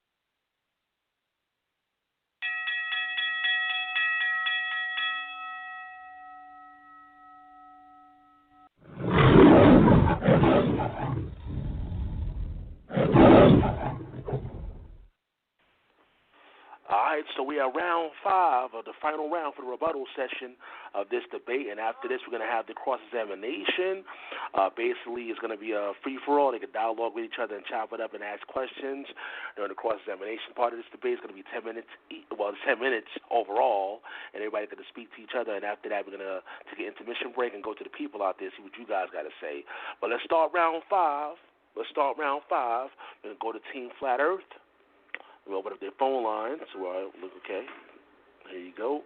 And go ahead. Oh, okay. So as we expected, when you don't have an argument even for yourself or against your opposition, what you do is offhand ad hominem attack. So that's not going to work around here. So whether I'm a New Testament, Old Testament, it doesn't matter. You're getting this work right now. You haven't proven anything you said. So as far as the moon, right, the brother says he sees revolution of the moon and land going into the dark side. Well, that's not even possible because the moon rotates, so it's kind of like a clock. That's why you only ever see one side of the moon. So you cut yourself there. As far as advanced technology and us having that and that disproving what physicists say, okay, that has no bearing. Technology has no bearing or equation to proof of your argument. Okay, Tazapanya has read you various verses, and I've backed them up with understanding as a Tazapanya, and I read you quotes from physicists. These are scientists. I read you Albert Einstein. They're still working off of his brain works right now. So what are you even talking about, Laurent? Okay, the majority of meteors, which you mentioned, don't even make contact with the Earth. You need to look that up. Okay, you don't even know what you're talking about. This is pathetic. And as far as the ancients had greater understanding of what this world is that we live in, and they had greater technology. Okay, you need to look that up. This is like a ridiculous argument. And as far as HAARP and all the earthquakes you said, if they're playing with the firmament, what do you think happens when they're using devices like CERN and devices like HAARP? When you look up the information and the data after they use them, and you look up the earthquakes and them spiking around the world, it usually happens right around the time they're ramping up to use these devices and right after they're done using them. So I don't even know what bubble world you live in. Tazapanya, you can go ahead, Oz. All right, so cool. I'm just going to hit them in the head with some more scriptures. This is Job chapter 11, verse 8. It is high as heaven. What canst thou do? Deeper than hell. What canst thou know? All right, so by the scriptures, there's a height to heaven and a depth to hell. You can't have a height of heaven in an ever-expanding heliocentric universe. You can only have a height to heaven on an earth with a dome over it. That would make more sense. Job 11 and 9. The measure thereof is longer than the earth and broader than the sea. It doesn't say longer than the sphere and broader than the curved ocean. You can only have length and width in this understanding on this flat level plane that we're giving you the understanding to. All right? So this is Colossians chapter 2, verse 8, to show you where your fallacy is, to show you why you don't understand.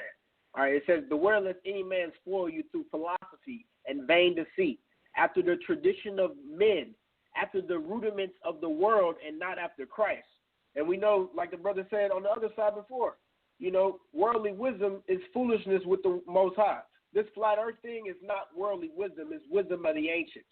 That worldly wisdom y'all pushing is outer space, it's dwelling on other planets and moon landings and stuff. But this question and answer is going to get really key because I'm ready to answer some questions and I can't wait for you brothers to be put on the spot. Right. You got anything? Or I can bring out some more scriptures real quick. This is Isaiah chapter. I got some if you want me to go ahead. I just want to read one real quick. This is Psalms chapter 8, verse 9. He bowed the heavens also and came down, and darkness was under his feet. 2 Samuel 22 and 10. He bowed the heavens also and came down, and darkness was under his feet. Bowed, Strong's H5186, is a coming down, descending, to stretch out, to extend. All right? The heavens bend around us like a domed hemisphere. All right? That's what I've been reading to you in other places on the Bible. All right? And it's on top of the flat earth. Yeah. You got the last part? Now, you go ahead, man. Just keep doing your thing. All right. And, yeah, like we said earlier, the brother wasn't clear about it. The moon can you show me one picture of the moon, of an other side of the moon? The moon has been taking pictures of every different spot on the earth. And LaRon, you said something earlier. I have countless of eyewitness testimony of myself seeing the sun and the moon at the same time on my part of the earth. I'm in Houston, Texas. What about in New Delhi, India? If I can see the sun and the moon, how the hell, due to the angles of me visualizing the sun and the moon, could it be something on the other side? What you brothers want us to believe is against our senses. You want us to believe that way down under the ground, deep on the other side, is a man with his feet above his head, with the sky below him. All right, that don't make no damn sense. All right, but y'all believe that. It's nothing new under the sun. Have we not called each other and both looked at the moon out during the morning? Yeah, and you're in New York, I'm in New York. And I'm in Houston, yeah. And we done that live time. So come on, man. That disproves the globe based on the angles of me seeing the sun and the moon. That's a testimony. But ain't no other side of the earth. What kind of spooky boogeyman campfire witchcraft story is that? All right? Y'all believing in idolatry. Y'all are victims of idolatry. You've been spoiled by the powers that be. All right? 20 seconds left. 20 seconds. All right, it's full of destruction. You got something? Nah, man, just bring on the Q&A. Okay. Yeah, this Daniel chapter 4, verse 11. The tree grew and was strong, and the height thereof reached unto heaven, and the sight thereof unto the end of all the earth. All right? So right here is a scriptural, metaphorical example of something being seen to the end of the earth. That can't happen on no globe.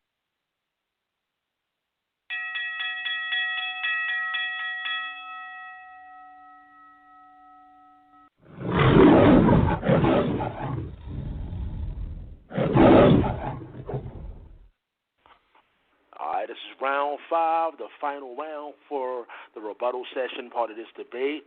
Once again, after this, we're going to go to the cross-examination part of this debate. So let's go to Team Global and get the final rebuttal out. Go ahead. Yeah, I think these guys need to study up a little bit more. As I've stressed before, when, these brothers said that he was outside, he was in Houston. We have a problem in Houston. And then this brother said that he's on the west in New York somewhere. When you look at this, once again, this works on a global model, but on the flat earth it does not work because the earth actually spins on this axis. And not only do the earth spins on this axis, but also the sun revolves around the earth as well as it spins on its axis just as well. And also we have to where the solar system, the Earth revolves around the sun as well as the sun has its circuit just as well because the sun is not stationary according to when we look at Psalms 19. So on the global model, that definitely works. I mean, you can have it on a global model to where you because the sun is the light is actually reflecting about the moon. The sun is reflecting off of the moon. The moon is a satellite. So when you look at it, as I stated before, in Japan, it would be their AM now, I believe. Matter of fact, it would be. Let's look at that. It would be their AM. When you look at a world clock right now. Go to Japan and see what time it is. Cause we got this technology now, which they didn't have. In Japan, it would be okay. In Japan right now, it's 12:01 p.m. They 13 hours ahead. Hey, so whereas I see the moon on this side. It's 12:01 p.m. So evidently the sun has to be reflecting up off of guess what? The moon, and it has to be at a distance farther than the moon. So it's 12:01 p.m. on that side. Now, on a flat Earth model, I'm gonna ask these brothers again. At 12:01 p.m. on this side, in Japan, right? Well, what is this? Tokyo? In Tokyo, in Tokyo, it's 12:01. It's in the afternoon there. So okay. And over here, it is actually 10:02 p.m., so to speak. Hold on. Am I saying this right? 13 hours. Yeah, they're 13 hours. What time it is over there. Yeah, they're 13 hours, so it's actually afternoon over there, right? Kind of weird. Now, aren't there 12 hours in a day, as Jesus said? So when we look at the overall, how would a eclipse work? Because it wouldn't work on a flat Earth. If I'm seeing an eclipse, and according to the flat Earth model, and the sun is basically, or the moon is blocking the sun, or the sun is, the Earth is between them. However, because that's my standpoint on what a lunar eclipse is basically the Earth is blocking the path of the sun, and the moon is on the other side, casting the shadows about the Earth with some of the solar light. But as far as a solar eclipse, how would that work? In other words, on their model, you will see that the sun and the moon is basically circling the Earth on top as a spotlight. How would that work? And also, another thing, too, is the moon farther than the Earth? Farther than the sun? Or is the sun farther? So it seems to me they change their model every so often. But let me read something to you real quick. Job 38 and 4. It says, "Where were you when I laid the foundations of the earth?" He checking Job and his friends, because Job they thought they knew what they was talking about. When I made a cloud, its garment, and thick darkness its swaddling band. Now, as I'm telling you before, the scripture is clearly telling you in the beginning he made the expanse, and he rebuilt the expansion and caused the swaddling band, which was the clouds, to be the thick garment above, which he said that he has given these things to be, guess what, for signs and for seasons, which was the light and the moon. So in order for there to be the sun and the moon, in order for there to be signs and seasons, the scripture is basically telling you right here, Job 38 and 4, and also verse 9, how he made the clouds a thick darkness and caused the mist to go forth, which is the vaporization and condensation, and put a expansions, which caused the firmament to be above the waters that was below, which was on the earth, and also the waters that was above, which we see now, that comes from the rain. So this is simple. But go ahead, Brother Madon Kamat. Yeah, I was just gonna say the brother mentioned something about we look some about outer space, but when you look at Hebrews 11 and 3, it says by faith we understand the universe was formed at God's command, so that what is seen was not made out of what was visible. So that right there, so there is outer space, and there are other galaxies. So I just wanted to stomp on the outer space thing as far as that. And as far as the brother said, they looked at the moon more than, like they looked at it more than Solomon. I said if the brother looked at the moon, they can see that when I mentioned the landmass on the moon that we see it is a landmass carved out or however it's made. We see that it extends farther than I can see, which means it's going somewhere. Because when you look at the land mass on it, you can see.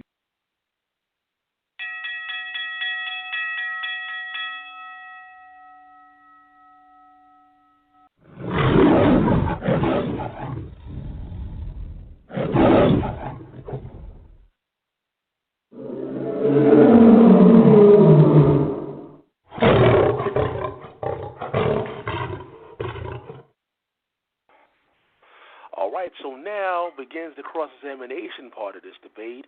Again, for those just joined in, I see we have a lot more and more people joining into the show.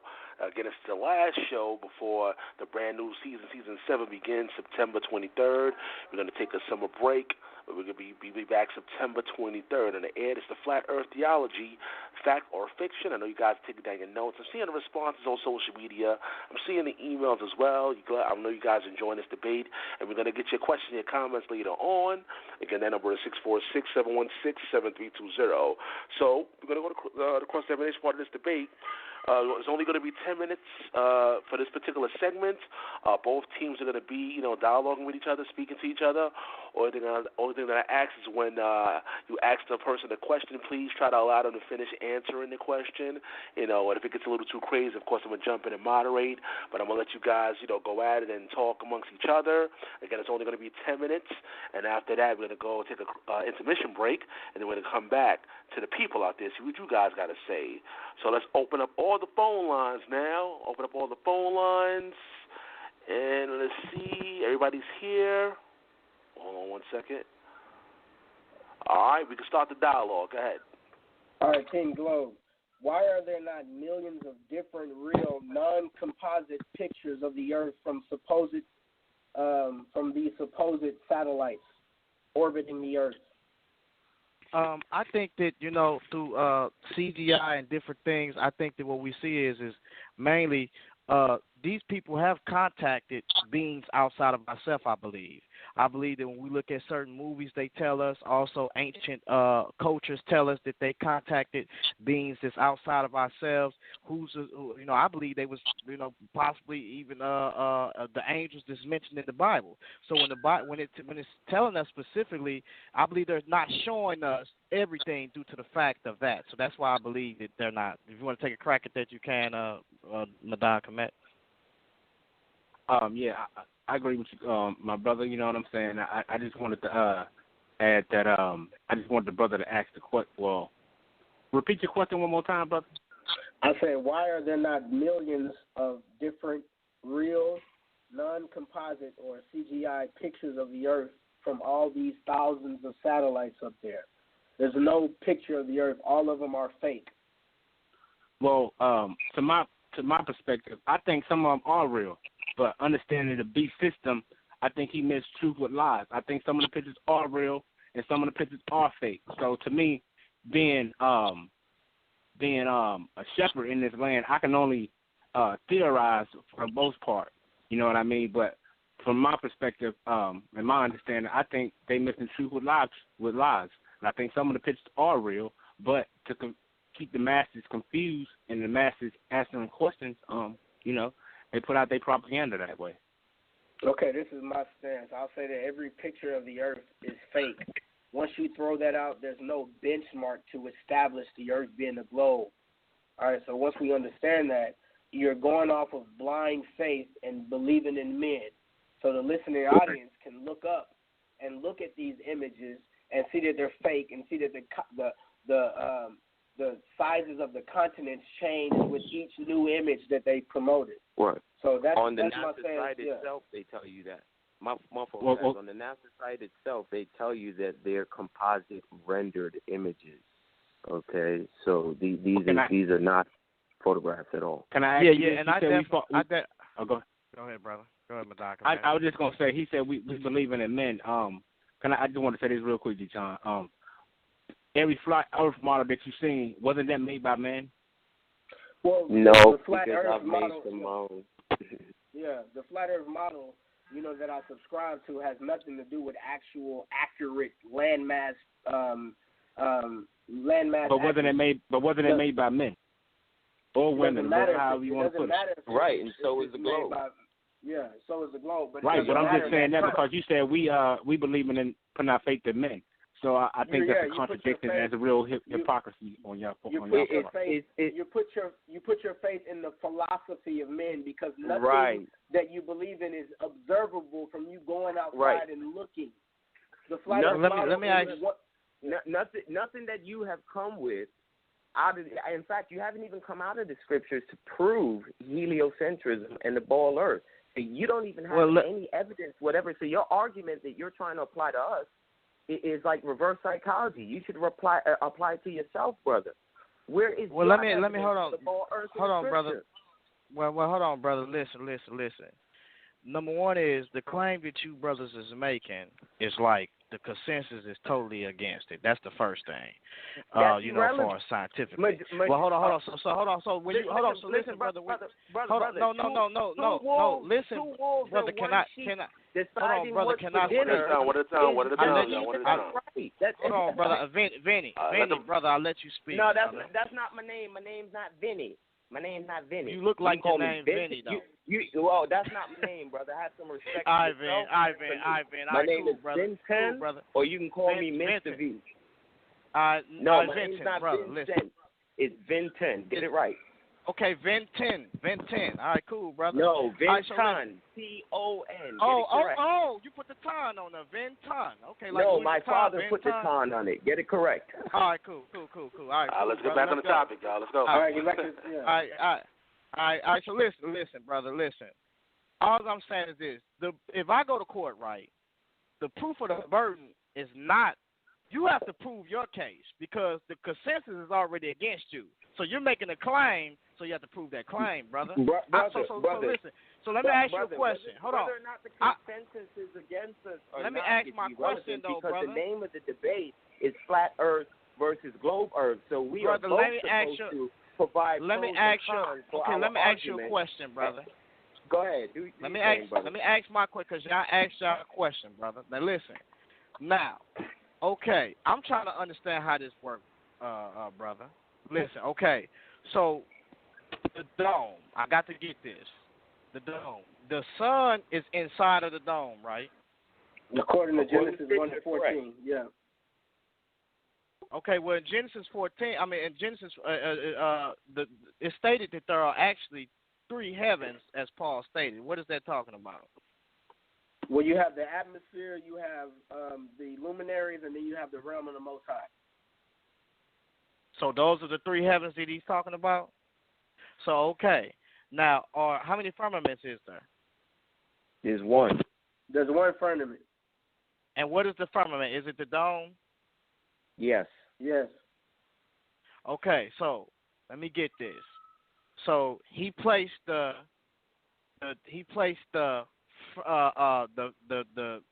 sun and the moon within the dome, and which is the firmament. You don't have to get inside of our. You can read it right in Genesis.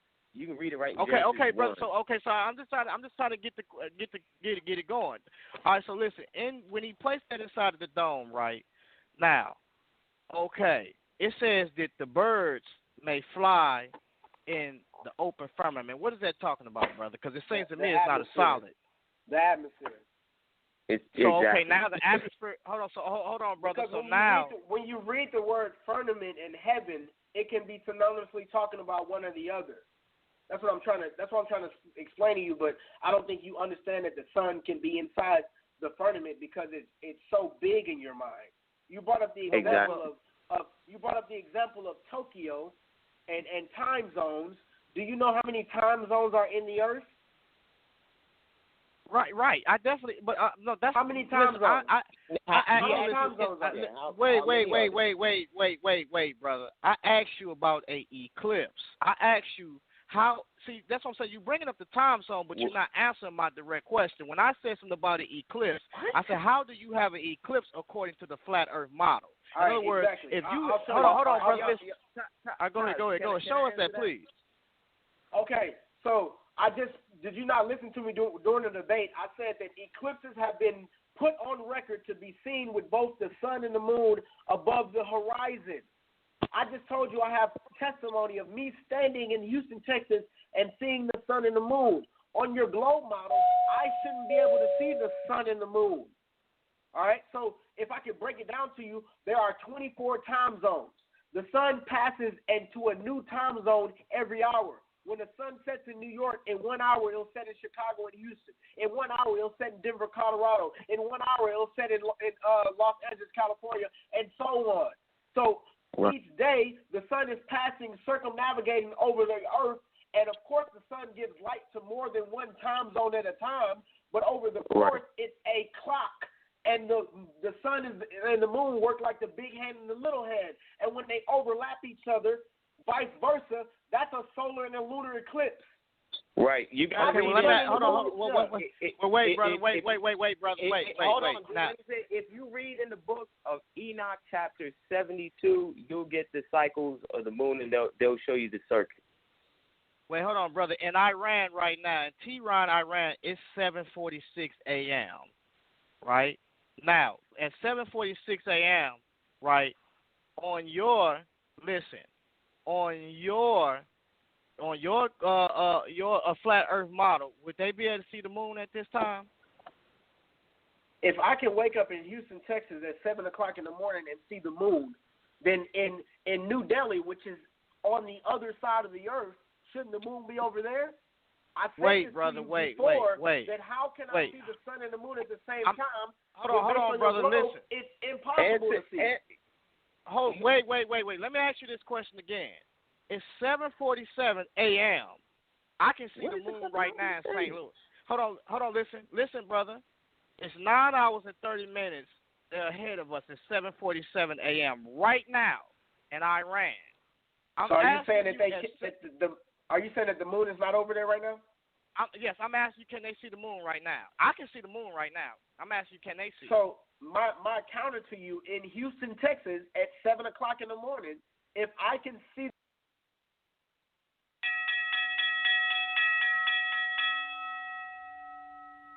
It's going to be on iTunes podcast as well on the YouTube page. So make sure you check out those pages and check it out.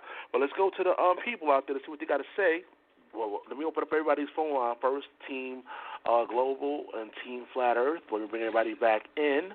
Make sure everybody's here. Okay. All right, so we're going to go to the people right about now. And once again, people, when you call in, there's no foul language. Keep it clean. Keep it professional. All right, so let's go to the phone lines. Let's go to 910-489. Live and in. Yes, Shalom. There's a good debate. You got a lot of information came from the Flathead, and a lot of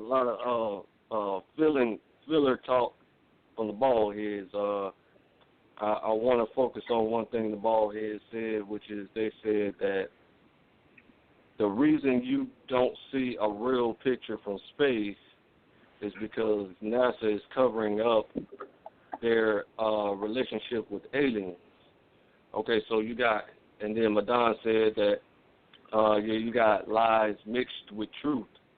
So my question is, why do you accept something or a source that mixed lies with truth, just like the serpent did in the Garden of Eden when he mixed the lie with the truth towards Eve? You know what I'm saying? So this is devilish. This is deception, mixing lies with truth. We deal with the whole truth and nothing but the truth over here. You know what I'm saying? In reality, what reality circles, in the reality movement, that's what we do. So I'd like to hear an answer about that. Why do you accept a source that mixes the lies with the truth? That's ridiculous. All right, Team Ballhead.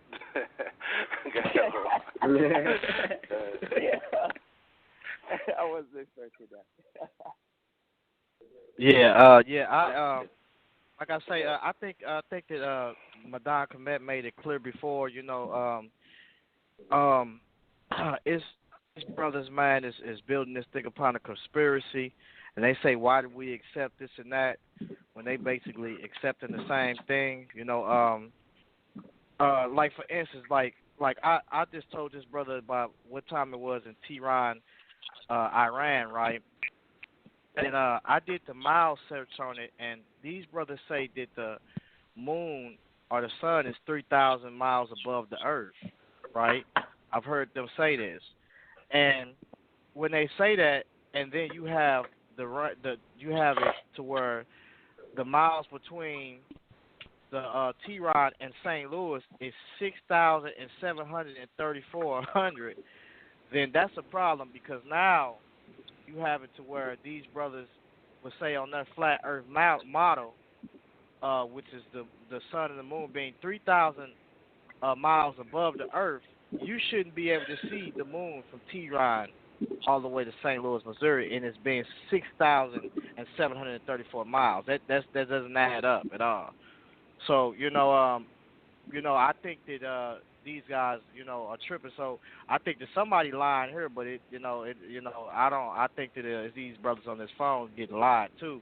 Now, is the government actually hiding stuff and lying about stuff? Definitely they are, and I believe it's out of source intelligence. If anything, they don't want people to know what's out there, because they know this what's out there is what's giving them the intelligence that they getting right now. So go ahead, brother Madan Komet, if you want to take a crack at that. Yeah, man, I was just gonna go back to the brother. I think that was Brother DeVar. He was saying, if I said Mr. Live with truth, I said, but like I said, man, we can go back to Hebrews 1 and 3. To me, that clears it up. The Most High sustains everything by His powerful word. So that alone can give to sustain a globe Earth to me. And like I told the brother earlier, if the moon reflects the world, why is there land mass on top of the moon seems to be going farther than what it is? Let's go to Team Flathead. All right, once again, you don't have to be in a Christian church to be a Christian. And I mean that by him coming in here saying, it's God, He can do anything. That's not what we're here to discuss. We're here to discuss what's factual and what's a myth. All right, we're dealing with two theories here, the flat earth theory and the theory that the earth being a globe, which holds no water. I don't know why LaRon is talking about the distance between St. Louis and Toronto. I gave him an example. For me in Houston, Texas, on the other side of the world is approximately New Delhi. So do your mileage on that. Do how far it is. So obviously the sun will have to be a distance up, and it would have to be a certain size that will give light to the earth. But if I'm in Houston, Texas, don't worry about distance.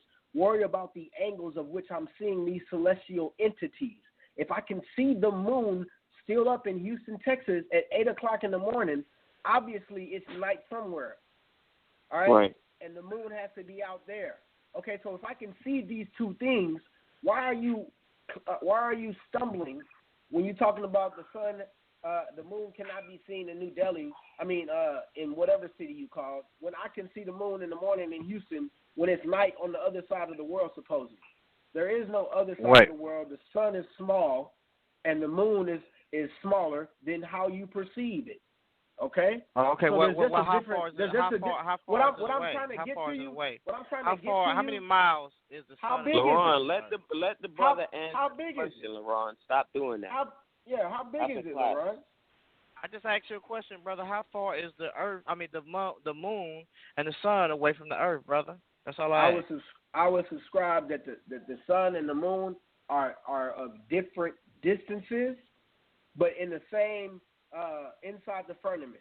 I would say the sun and the moon are above the earth and are not as big as what we expected. The moon changes its altitude. And they're working on parallel circuits. Okay. So I'll tell you, for example, when the moon and the sun are at the same altitude, half of the lunar surface is illuminated, and that's called the first quarter moon. Likewise with the last quarter, when it's 50% visible, that you did not prove showing 3 tennis balls creating that phase of the moon, you can't. All right. So whereas in the last quarter, when an observer looks up, they will see a shadow cutting the moon in half. All right. The Wait, brother. Listen, brother. I asked you, how far is the sun and the moon away from the earth, brother? That's all I asked you. What about how far is the sun away from the earth? Here, I'll put it this way. The sun and the moon are approximately the same size and are at the same distance. They're not 93.5 million miles away. I would subscribe to them being close. So if you want to conclude 3,000, well, the flat Earth model. It still has nothing to do. You can't tell us about our model, because you don't even know about your own model. Wait, hold on, brother. Listen, I asked another flat there Earth. ain't no hold on, brother. Listen, brother. Hold on. Let's get some of these calls. We're gonna go through and address all of those things. We gotta get some of these callers. Let's go to the phone lines. Let's go to 478-213. You're live on the air. Hey, what's going on, man? Shabbat Shalom, Team Flat Earth and Team Globe Earth. This is Brother Antoine from Absolute Bible Truth. How y'all doing this evening? Shalom, brother. It's good. Shalom. Antoine, brother, what's going on, man? Hey, what's going on, LaRon? Look, man, I hate, as much as it pains me to do this, I want to say good debate, but honestly, in all honesty, brother, this was not a good debate. Team Flat Earth really took the cake as far as bringing information and dealing with the scriptures and things that are brought forth. Not you, LaRon. I can't think of the other brother's name. I don't remember it. Kind of confused. I'm terrible with names. But the brother kept saying a lot of times tonight, according to this, it could happen. Well, according to this, a lot of things could happen. God could have things a lot of ways. You know what I'm saying? But when dealing with a specific topic, I gotta agree with Tyler Payne. I don't agree with him on a lot of things as far as the Bible is concerned. But when it comes to this right here, these brothers are knocking it out of the park. Now, me myself personally, I'm not. I can't say. I will say this. I am 100% convinced that we live in a geocentric world. It's not heliocentric. I do believe that we're a geocentric world. I can't give you every detail about everything. I don't know everything about the whole Antarctica situation. I don't know everything about, certain, things, but I will say this. I really thought that the team, they brought a ton of information tonight. And on the other side is a bunch of speculation. The brother, not you, LaRon, the other brother, he said it could. Like, I don't even know how many times he kept saying it could be this or it could be that without bringing fact. And a lot of other times, like, I felt like, I'm like, okay, man, there's a lot of speculation going on here or a lot of questions being asked. You know what I'm saying? Granted, he could take that stance all he wants to, but I don't feel like it's like, you should be debating it, when there's a lot of things up in, in the air. I want to give one quick testimony and one question really quick. I'll be really quick. I had questions about this myself about a year ago. I was questioning it big time. I didn't really understand everything. Some things didn't make sense, and I always question everything you taught in school. But I climbed. I don't have that active mathematics in front of me right now, but I climbed Stone Mountain all the way to the top, to the peak of Stone Mountain. And from the top of Stone Mountain, you can see downtown Atlanta, and you can see Buckhead. But they about like 9 miles apart from each other, like downtown, the business areas. They're like 9 miles away from each other. And I took my phone. I took a picture all the way around from where I was at in Stone Mountain. It was almost 20 miles away, the top of Stone Mountain, to where to downtown Atlanta was.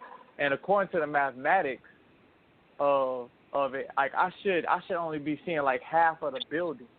You know what I'm saying? But I can see almost the whole entire building, and I can see Buckhead. And I spent all the way around, and I saw nothing leaning over. And that first thing made me start to question. Like, all right, I really need to try to look at it.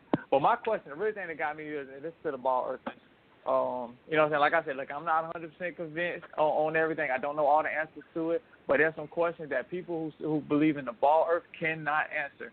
So how fast? It's a serious question. So this to the ball earth is how fast does the earth spin? Anybody can answer that. How fast does the earth spin? As told by us. Well, let me say this first. I heard what you said, but at the same time, I think you're a walking contradiction because you said there's no real facts. So, and what I see from what the brothers brought out from the scriptures, did none of that at all prove that the earth was flat to me.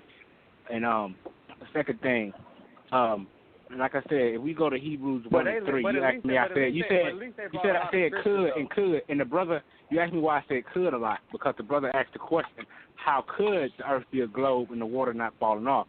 So that's why I referred to Hebrews 1:3, the Most High sustaining all things by his powerful words. So if the Most High wants the earth to be a globe and sustain the water how you want to sustain it, that's what I referred to. I was referring to his question. But at the end of the day, there's no facts.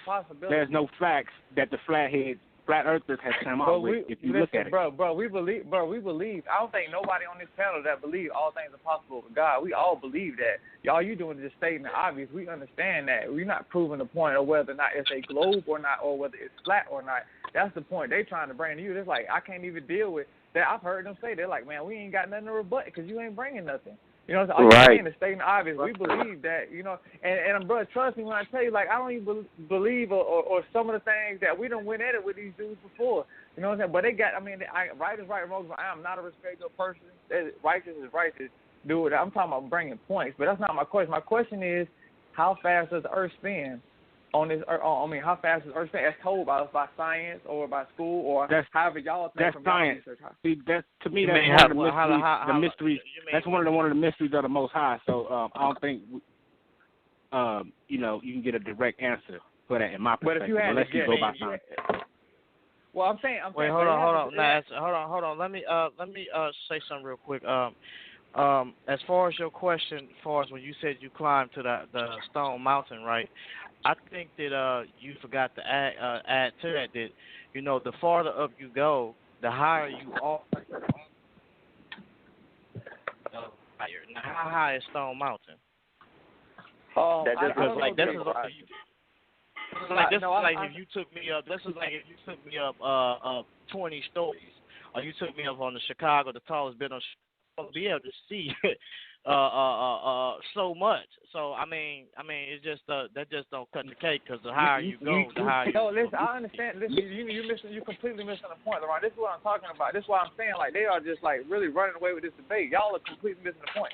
My whole point in saying that was like it made me question everything. You know what I'm saying? That's what made me say, dang, I don't see any curvature, because I can see everything in a 360 view, and it's a straight line. I took my phone, everything is straight. I should see some kind of bend in anything if I'm on the ball. That's what I was thinking. So like that made me question everything. It ain't about whether or not what it makes sense or not. That's not my point. You see what I'm saying? Like, I don't know if y'all like not paying too close attention. Let me ask you this: How big is the Earth, brother? Hold on.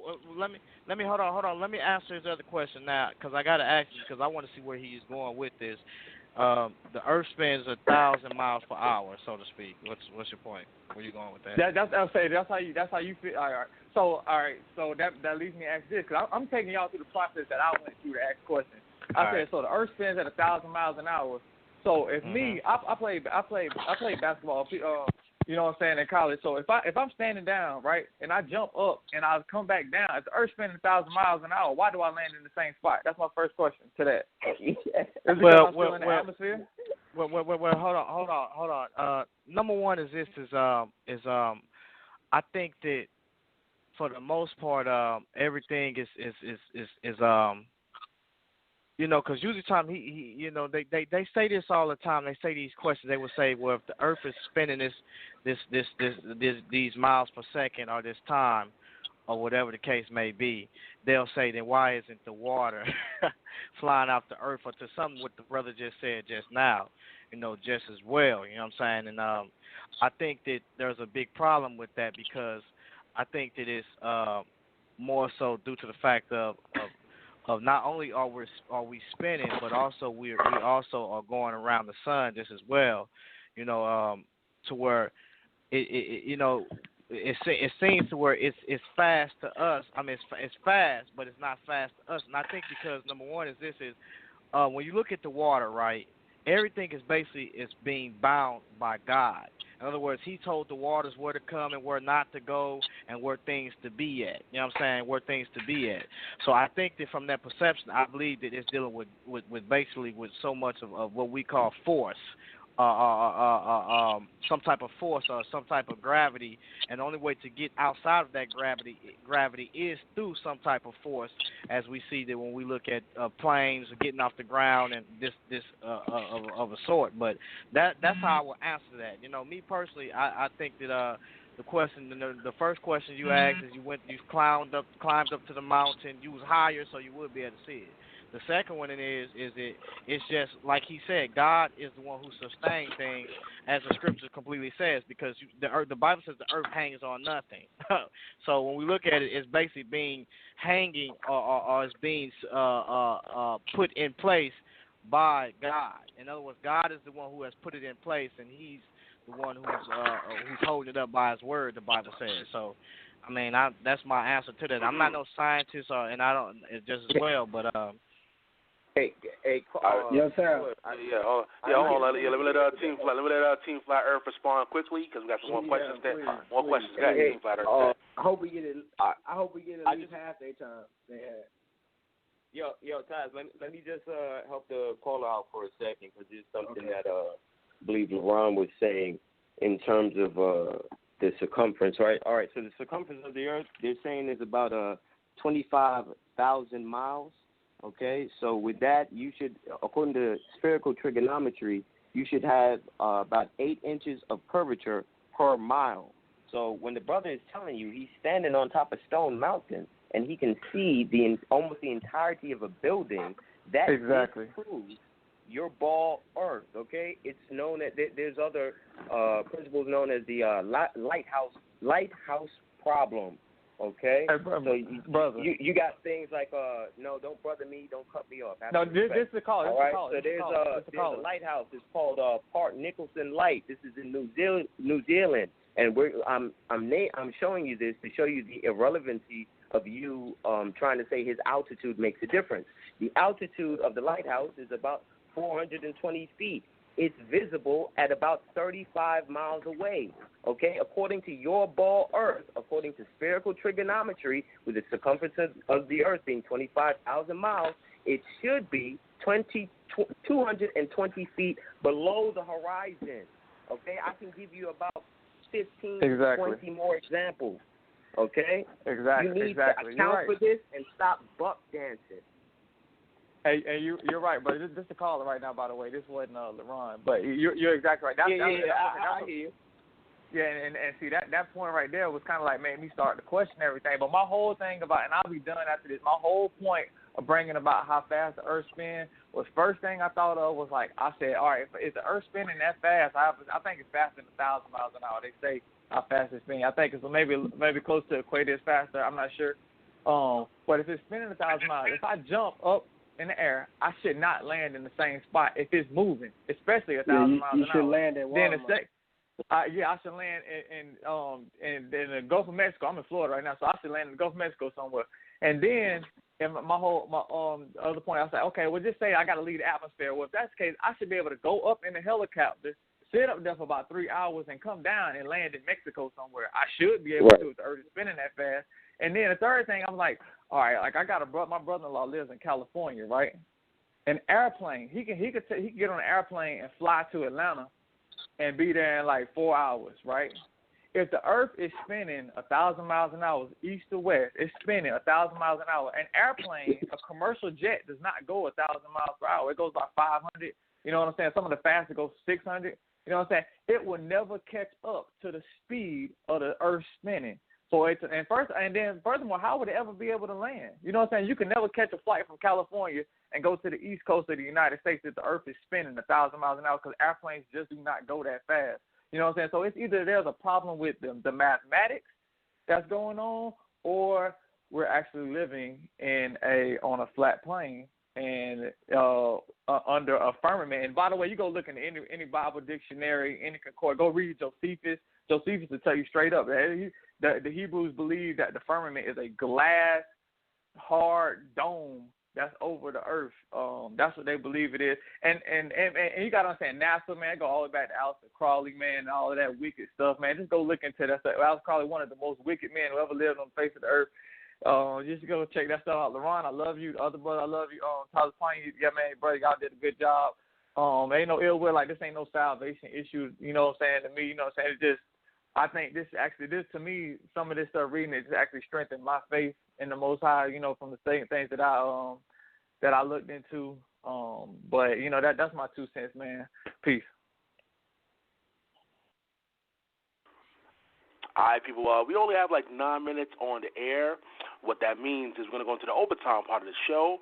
Also, that means if you're listening on social media, if you're listening on Blog Talk Radio, once that time runs out, the only way you can hear the rest of the show live is by dialing that number, 646-716-7320. So, again, we have 9 minutes on the air, people. If you're listening on social media, inside Facebook in a group, or if you're listening on Blog Talk Radio, once that time runs out, the only way you can hear the rest of the show live is by dialing that number, 646-716-7320. We're going to take more of your questions, and, of course, we're going to get final statements from Team Flat Earth and Team Global, but we're going to take more of your questions right about now. So once you call in, if you have a question, again, you dial the number, then you press number 1, and then we'll add you to the conversation.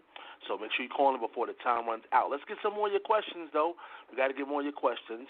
All right, let's go to the phone lines. Somebody calling from Skype. Skype caller, you're live in air. This is Black Jesus Minister. Can you hear me? Loud and clear. Let me say this. It is a damn shame to actually hear this type of ignorance, this type of shameful ignorance coming from black people and the black community in 2016. We need to re-educate our people all over again and remind them of the importance of education. Now, to this clown fool who's from Houston, talking about a flat Earth, and the rest of you ignorants who don't even have an idea if the Earth is flat or not. Brother, I'm embarrassed. Brother, shut up. It's my time, brother. I'm not trying to cut you. Brother, be quiet. Be quiet. It's my time to talk. Sure, it's my time to when talk. you're talking. You are an embarrassment. Black Jesus. As far as the name calling, got to ease up on the name calling though. But go ahead. All right. Well, look here. Gotcha. You are an embarrassment to the Houston Independent School District, brother. Please go somewhere. All right. Now, I am looking. First of all, let me say this. Negro nut, hood rat, poverty. I'm not calling nobody a name. I'm talking about poverty. I'm talking about the ghetto. Hood rat, Negro nut poverty is a disease. It is a problem in our community. Okay? And what do I mean by that? Because it is obvious that these brothers have never owned a telescope. They have never flown in an airplane. At least, and most commercial airplanes fly at 33,000 miles. These brothers have never been on a ship or a boat far out in the ocean. Have probably have never left their city. Probably have never left their neighborhood. And sitting up here and embarrassing the black community. And when you sit up here, when you are in a plane, 33,000 miles up in the air, in which none of you flat earth guys or know anything about. You're an embarrassment. That's as far as you can see. And be quiet. I'm almost finished. And be When quiet. you are in an airplane, sir, and you look as far as you can see, be quiet. When you're 33,000 miles up in the air, since you ain't never been nowhere, since you ain't never left your neighborhood, you keep talking about Houston. Oh, what I can see from Houston. So dumb behind. When you look across the atmosphere at 33,000 miles, you see nothing but the curvature of the earth. You cannot continuously see as far as the earth goes because it is hidden behind the curvature of the earth. Now, and when you are in the ocean, brother, you've never been on a cruise ship, you've never been in a deep sea boat. When you look as far as you can see, you do not see continuous ocean and land far away. All you see is water curving off at a certain distance, maybe a couple of 100 miles or so. That is the curvature of the earth. If the earth was flat, you would be able to see all the countries and lands for thousands of miles. But you cannot. And you don't know that because you've never been in a ship, a cruise ship. You've never been in a boat. You've never been in an airplane. And I am looking at my computer right now, and all you have to do at the tip of your fingers is look up the live stream of NASA of the Earth from NASA's satellite. I'm looking at it right now. And you can also go to the live stream of the International Space Station and see the Earth, the round Earth spinning, and see it for 24 hours. You can watch the Earth spin for 24 hours and see that it is round. You can also see it from the astronauts who are in the International Space Station. You can see this right now. This is embarrassing, man. You guys are black men and black brothers. This is ridiculous. This is absolutely embarrassing to us as black people. And Brother LaRon was correct when he said that, and these were the ancient scientists. These were scientists way before they even had the power of flight that proved that the Earth and everything in the universe is round. When you look at a telescope, even when you look at the sun and the moon, you see that there's round. And when you get a telescope and look at the other planets, they are round. And so what LaRon said, when the eclipse of the Earth and the eclipse of the moon occurs, you see the round Earth eclipsing the round sun, or you see the shadow of the moon eclipsing the sun, proving that it is round. So if you're trying to say that the Earth is flat, I don't even know if you're saying that the moon is flat.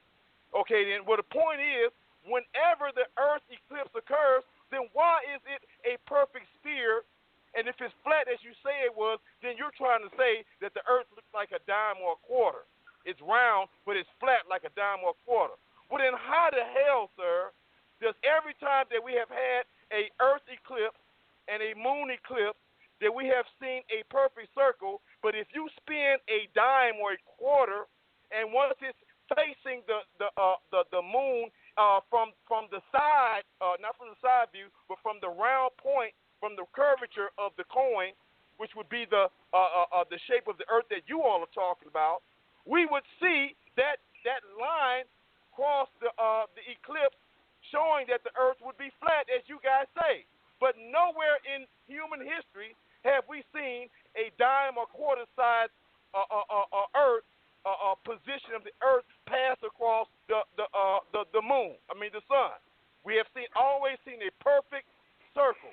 and a perfect circle for the earth, a perfect circle for the moon.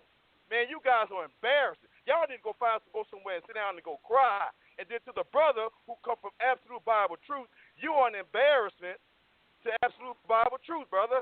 I hope Josh don't believe. Does Josh believe in a flat earth? Tell me that. And then the rest of you brothers, did y'all graduate high school? Give me your educational background, the ones who believe in a flat earth. All right, let's let Team Flat Earth answer. Let them answer now. Let's go to Team Flat Earth. You can go ahead now. Fellas. All right, listen. I'm gonna let you have them. Just let me get them for a few seconds. First off, I have a degree of BA in psychology and a minor in philosophy with a focus on Eastern religions and with a focus on political science. Okay, so that was my background. I graduated in 2010. Okay, as far as what this brother's saying, I mean, does he have any background or evidence for anything that he's saying? The entirety of the call, we haven't heard one single drop or iota of evidence come from any of the ball earth references. So I'm not really sure what the brother was listening to. As far as him flying in the plane, anybody who flies in the plane, Tazapanya actually flew to New York. What was it, about 2-3 weeks ago? I was out here chilling with him, and he flew in the plane and took a couple pictures, and it's flat. Okay, the horizon is flat. When I was in the plane, when I flew to Atlanta, it was flat. Okay, everybody who flies in the plane, it's flat. You do not observe. First off, you have ball earthers who would tell you in their own arguments that, oh, well, a plane isn't high enough for you to observe the curvature of the earth because the earth is so big. Okay, so I'm not even sure what these brothers are arguing against. They pretty much don't understand geocentrism. They don't even understand heliocentrism, what they believe. So it really makes no sense, some of their arguments. They're really based on assumptions and personal attacks, which we've seen from the last caller, who pretty much had no respect for Tazapanya whatsoever. All right, so I'm going to address Nephew Tommy real quick, man. So we are re-educating our people. We are getting these dumbass lies that exist in their heads. Oh, man. All right?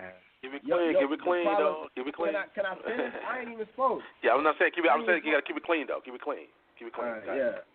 All right, so basically, if you listen to the debate, I told you that the sun, the moon, and the earth do not line up like 3 bowling balls in your eclipse. If that's the case, why has eclipse been proven and documented on record with the sun and moon above the horizon? That way it's not lined up like 3 perfect billiard balls. Nor can you show me the first phase of a moon phase or the last phase based on using a lamp and 2 tennis balls. It does not work.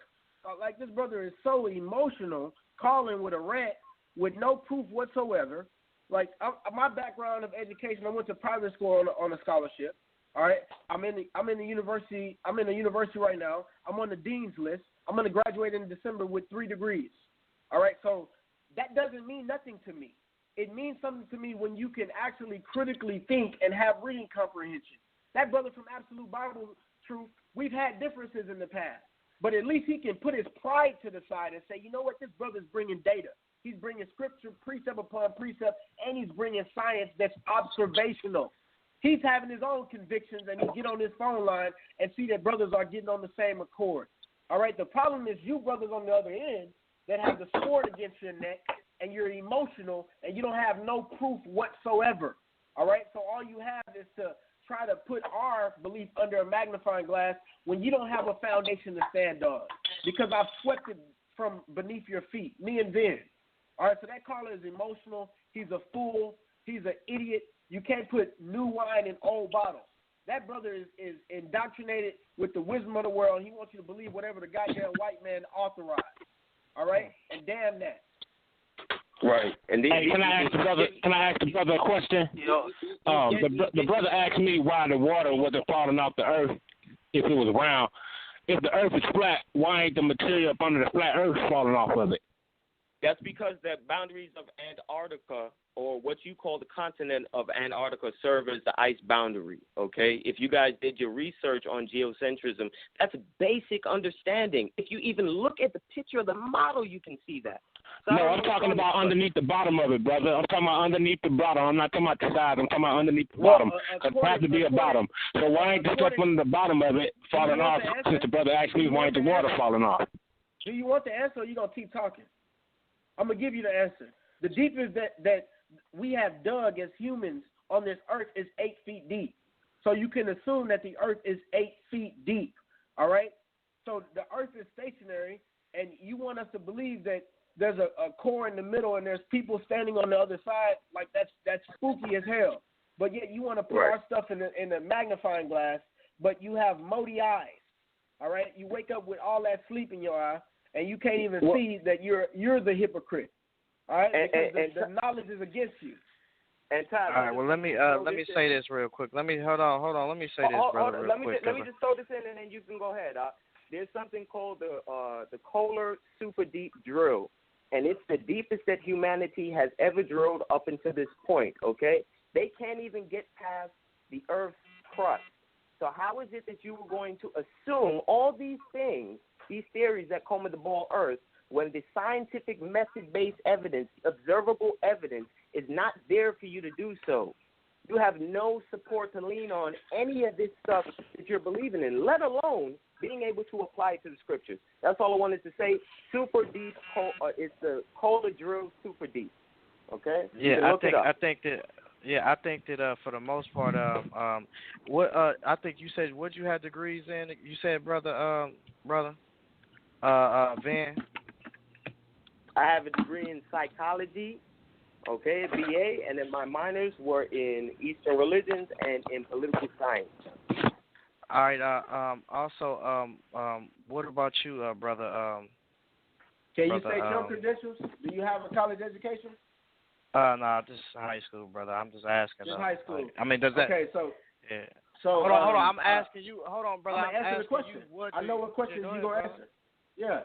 So I'm a sports administration major. My minor is psychology, and I've taken numerous astrology and courses dealing with the universe as electives, and I've passed those courses. Yeah. And I'm on a Tier 1 university. I don't know. That may mean something to you as a respected person. Hold on, brother. Let me respond, brother, because like you trying to get super out of order. But so I think that for the most part, that, you know, as we see what happens is we find these brothers, man, they taking information and it's what do you call it? They recite information that they hear off these sites of what they learn. And I don't think none of these brothers is really in the field of geology or, astronomy. Hold on, Vanny. I will be the first to tell. Hold on. I will be the first to tell you that I'm not, but I'm not gonna make that claim and really be sitting up here like these brothers is doing and making these claims as if they actually have done these things. Now, I think that they had no. I think that for the most part, that you guys will have to explain, and I think that you haven't done a good job of really explaining it. What is the sun and the moon made of? And when you talk about a spotlight, right? Like you say, the moon is because I'm really just astonished by the eclipses. That's my thing. Like when you say it's a spotlight, right? And then you don't know how high the moon is or how high the sun is. Hold on, brother.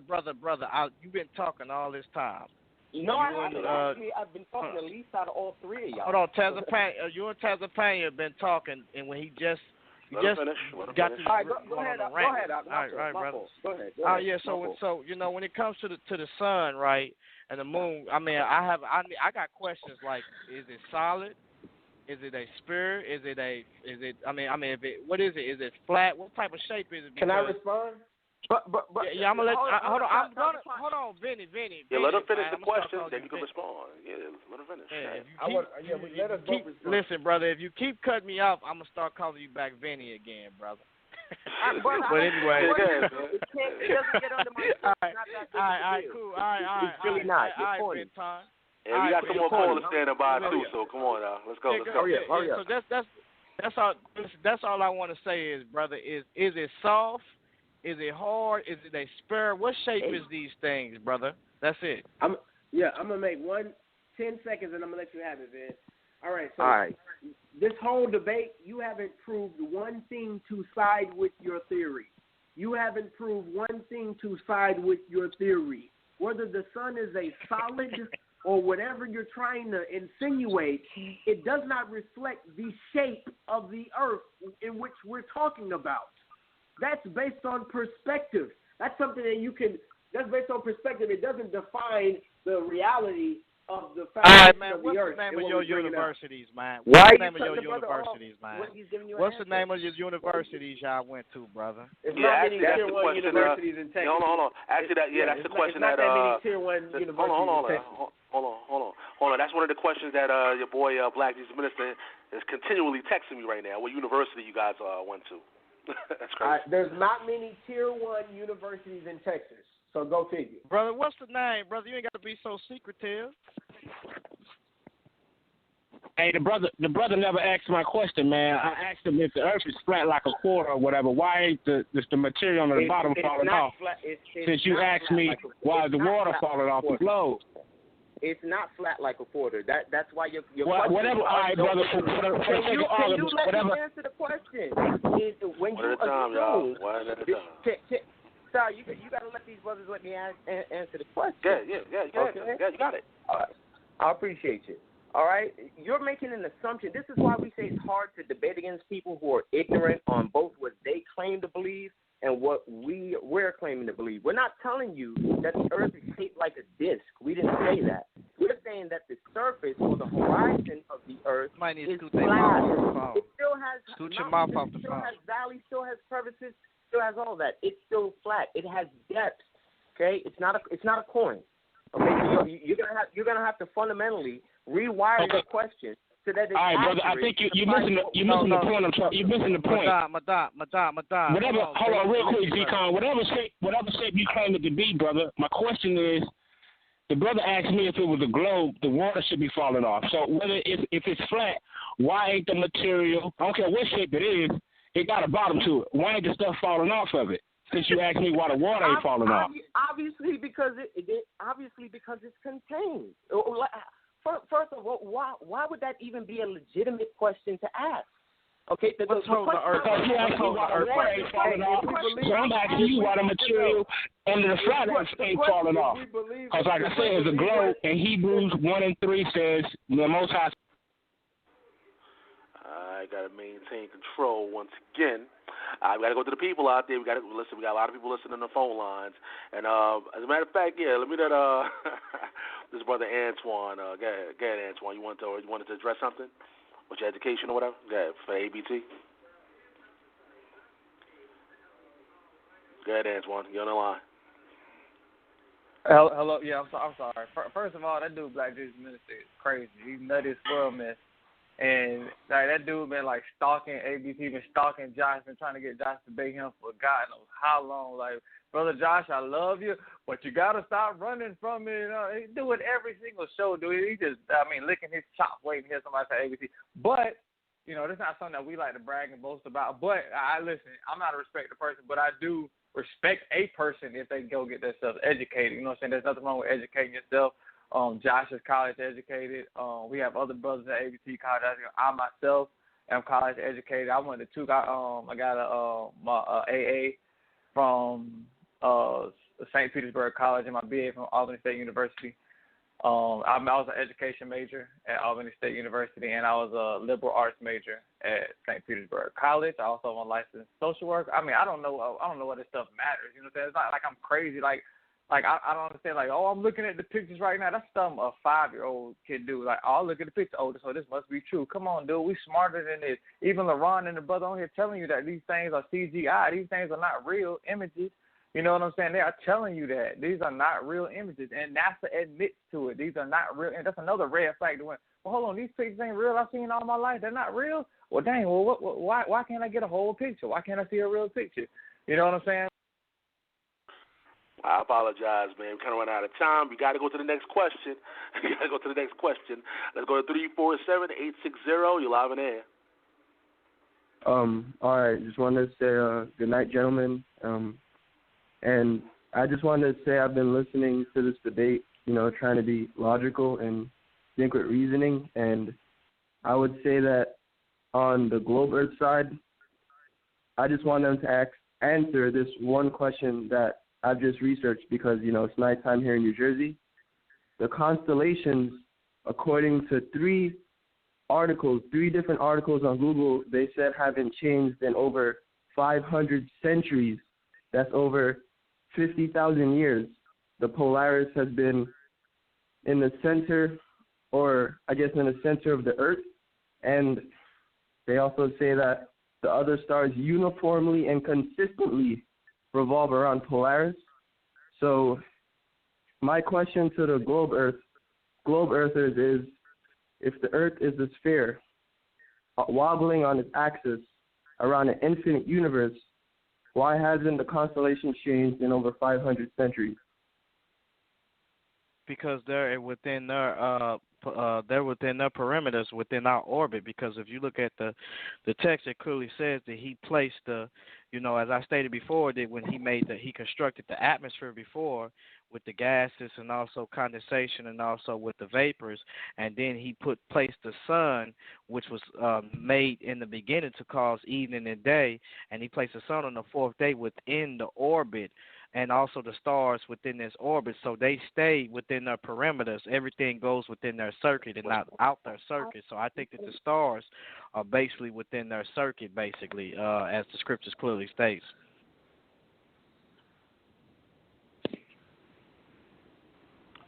So can I respond? You got that. Yeah. All right. So basically, what this brother is asking you, Moran, which you just try to wiggle out everything somebody tried to ask you. He asked you simply, basically, how does Polaris, which is the North Star, it's always perfectly aligned with the North Pole, and all the other stars rotate around it. If it's 24 trillion miles away, as science would say, which you subscribe to, and we're traveling at 60 billion miles an hour through the universe, Polaris, away from each other, how do you see that? You're talking about they're in the same circuit. We believe in the flat Earth doctrine, that the stars are fixed into the firmament and they rotate like a perfect piece. Everything in the stars, the sun, the moon, and the stars rotate around the Earth. All right, so That's the understanding that we see. That's why you can see Orion's belt every day after every day. But if we're spinning in some solar system, there would be so many different constellations made up. We wouldn't be seeing the same constellations as the ancients. You'd be seeing Mark Simpson. You'd be seeing all different zodiac signs and stuff in the stars. But it's the same thing that the ancients spoke about. Right. Well. Once again, hold up. The constellations rotating is confirmed when you look at Polaris time eclipse. So you can go on your Google, go on your YouTube or whatever, and look it up. They have a recording of Polaris star, which is the or supposedly the northern star, and they have a time eclipse. You can watch it. You can see literally the constellations spinning around Polaris or around the Earth. Okay, the Earth is not spinning. Go ahead, Lauren. Well, as I stated before, it's basically within our parameters. Like if you look at if you look at how the sun moves through its circuit, and also how the moon moves through its circuit on the globular model, and also when you look at the Earth, how it basically moves through its circuit as well as spin on its axis. When you look at the solar system is basically, this is our solar system. There are many other solar systems, what scientists say. So everything is moving in its perimeters, and when you look at the scriptures, it clearly tells us that he put these things within our orbit, basically, or within our perimeter, so for us to keep time, and for the seasons just as well. And when we deal with the seasons within our time, we believe that the tilt of the Earth is at one part of time within our seasons where it's warm, is pointed towards it's tilted towards the sun, and then when it's cool, it's tilted back away from the sun. So when we deal with our cooler seasons, so overall is these things are within our perimeter, within our scope, and they have their own circuit, what they do, and they're given to us, the Bible says, for signs and for seasons. So definitely, I think that doesn't cancel out the global model. Yeah, let me let Madame come to answer, because we got run out of time. So You want to address anything? Okay, brother.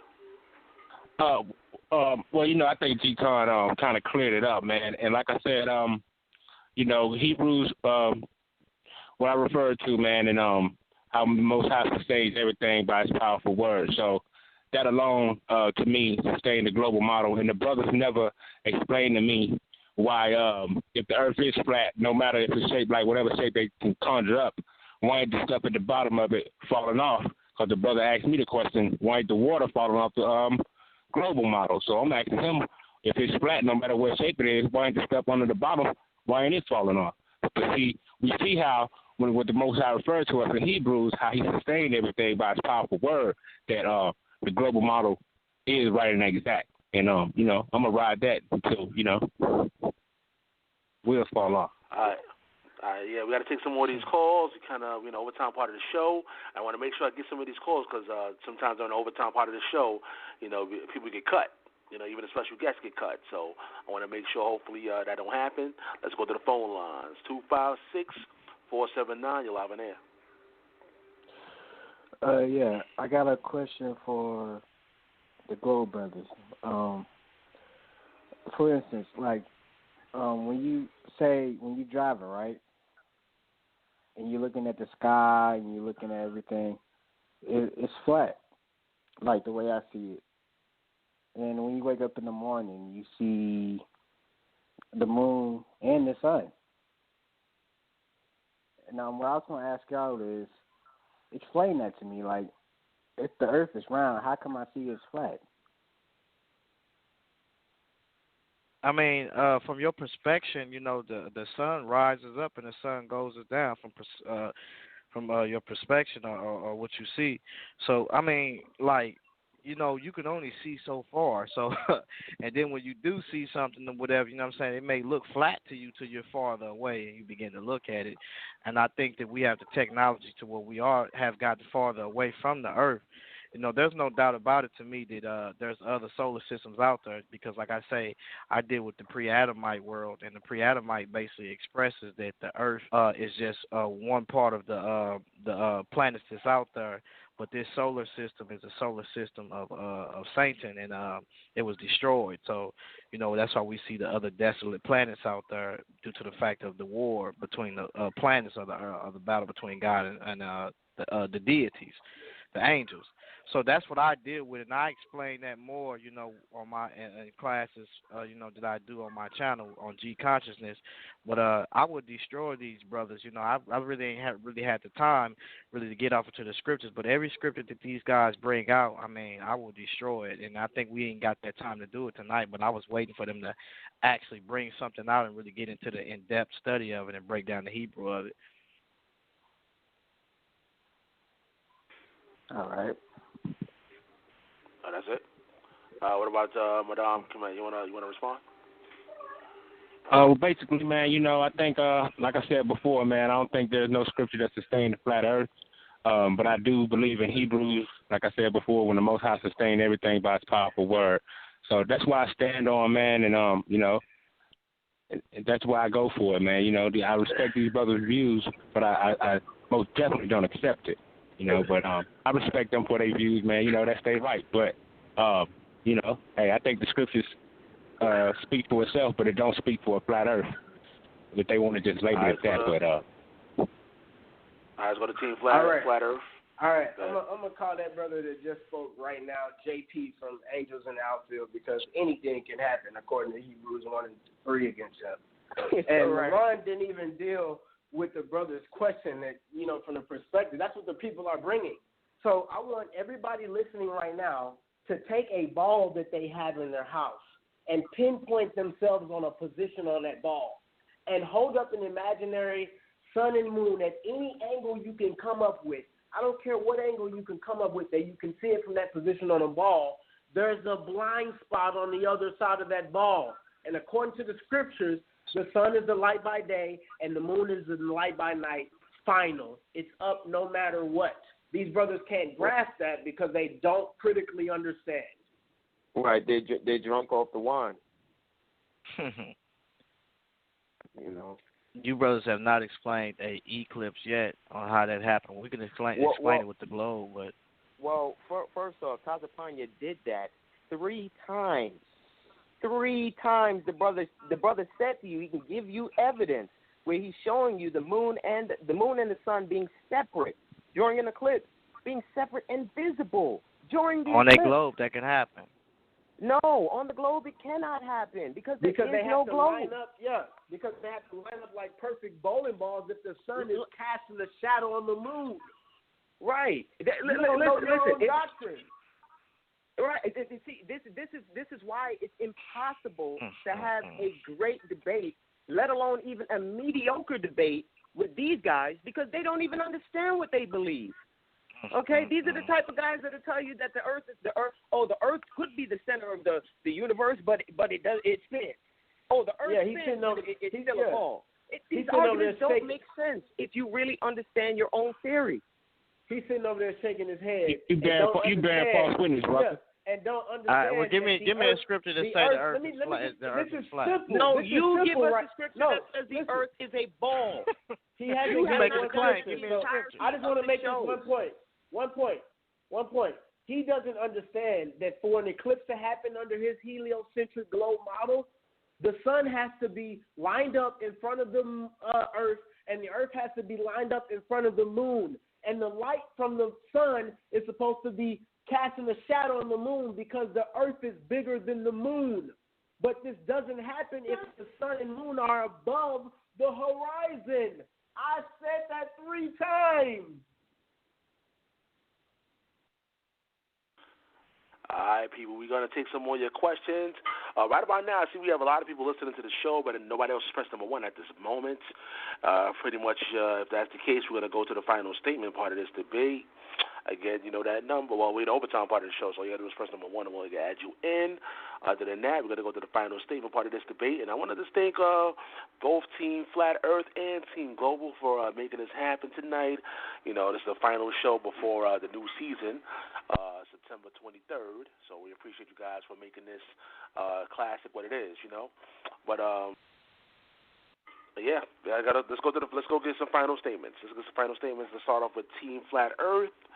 Final statements. Where we at? Let's go to Team. Hold on. All right, Chad, you want to go? All right, yeah, I'm going to say first, and then you can finish. So basically, like I said, you know, when we were in the process of getting this debate together, these guys had no idea what they're getting themselves into. They simply walked into a dark room, and we literally beat their butts, all right, in a dark room. Okay, because we brought out so much information. They haven't brought out one scripture and one point, you know, to prove that the earth is a globe. You know, but JP over here and his Hebrews 1 and 3, it can only be whatever he wants it to be, but he can't only make it a flat earth too. He can't even throw that in the possibilities, you know. So when people can view this debate, it's a testimony against you two brothers, the lack of scholarship that you have. And your pride is a witness against you in this debate, because you've basically been destroyed on every argument. I've had to repeat myself to you, brothers, and bring it at you a different way just for you to grasp it. So, you know, this is a testimony to you, and this is edification for the masses right now. You know, us contending with you and putting you in your place. You know, so with that, I do give, you know, all praise to the Creator for putting us in a position and for allowing us to use, you know, Sal Showtime's platform to get this out to other brothers that are having their own personal convictions, you know, because this flat earth is very important because it's in the Word of God, all right? And the masses that be are trying to take God out of the situation and want humanity to believe in cosmic coincidences that you're in the solar system, you know, but the earth and the sun and the moon and the stars, this is the universe. And no human can give a reply on what's outside of this atmosphere, what's outside of the firmament.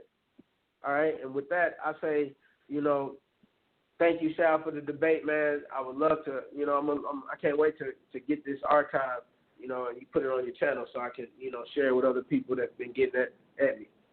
So, thank you.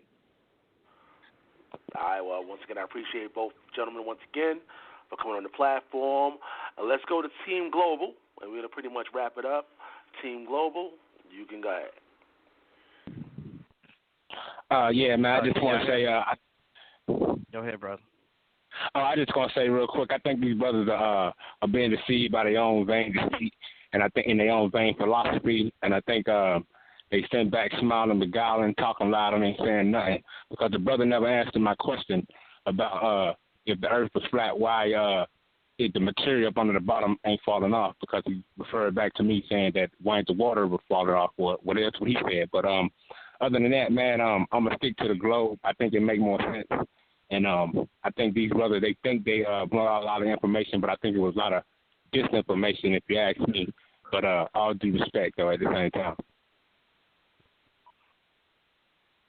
Yeah, and me looking at it personally, I think that, like I said, man, there's some questions that need to be asked about this dome in the sky, them shooting at the dome, and asteroids and meteors and where they come from, and they say they fall off the dome, and the sun is lower than that, and I'm surprised they ain't shot at the sun. So it's just a lot of silly stuff, man, these brothers dealing with, man.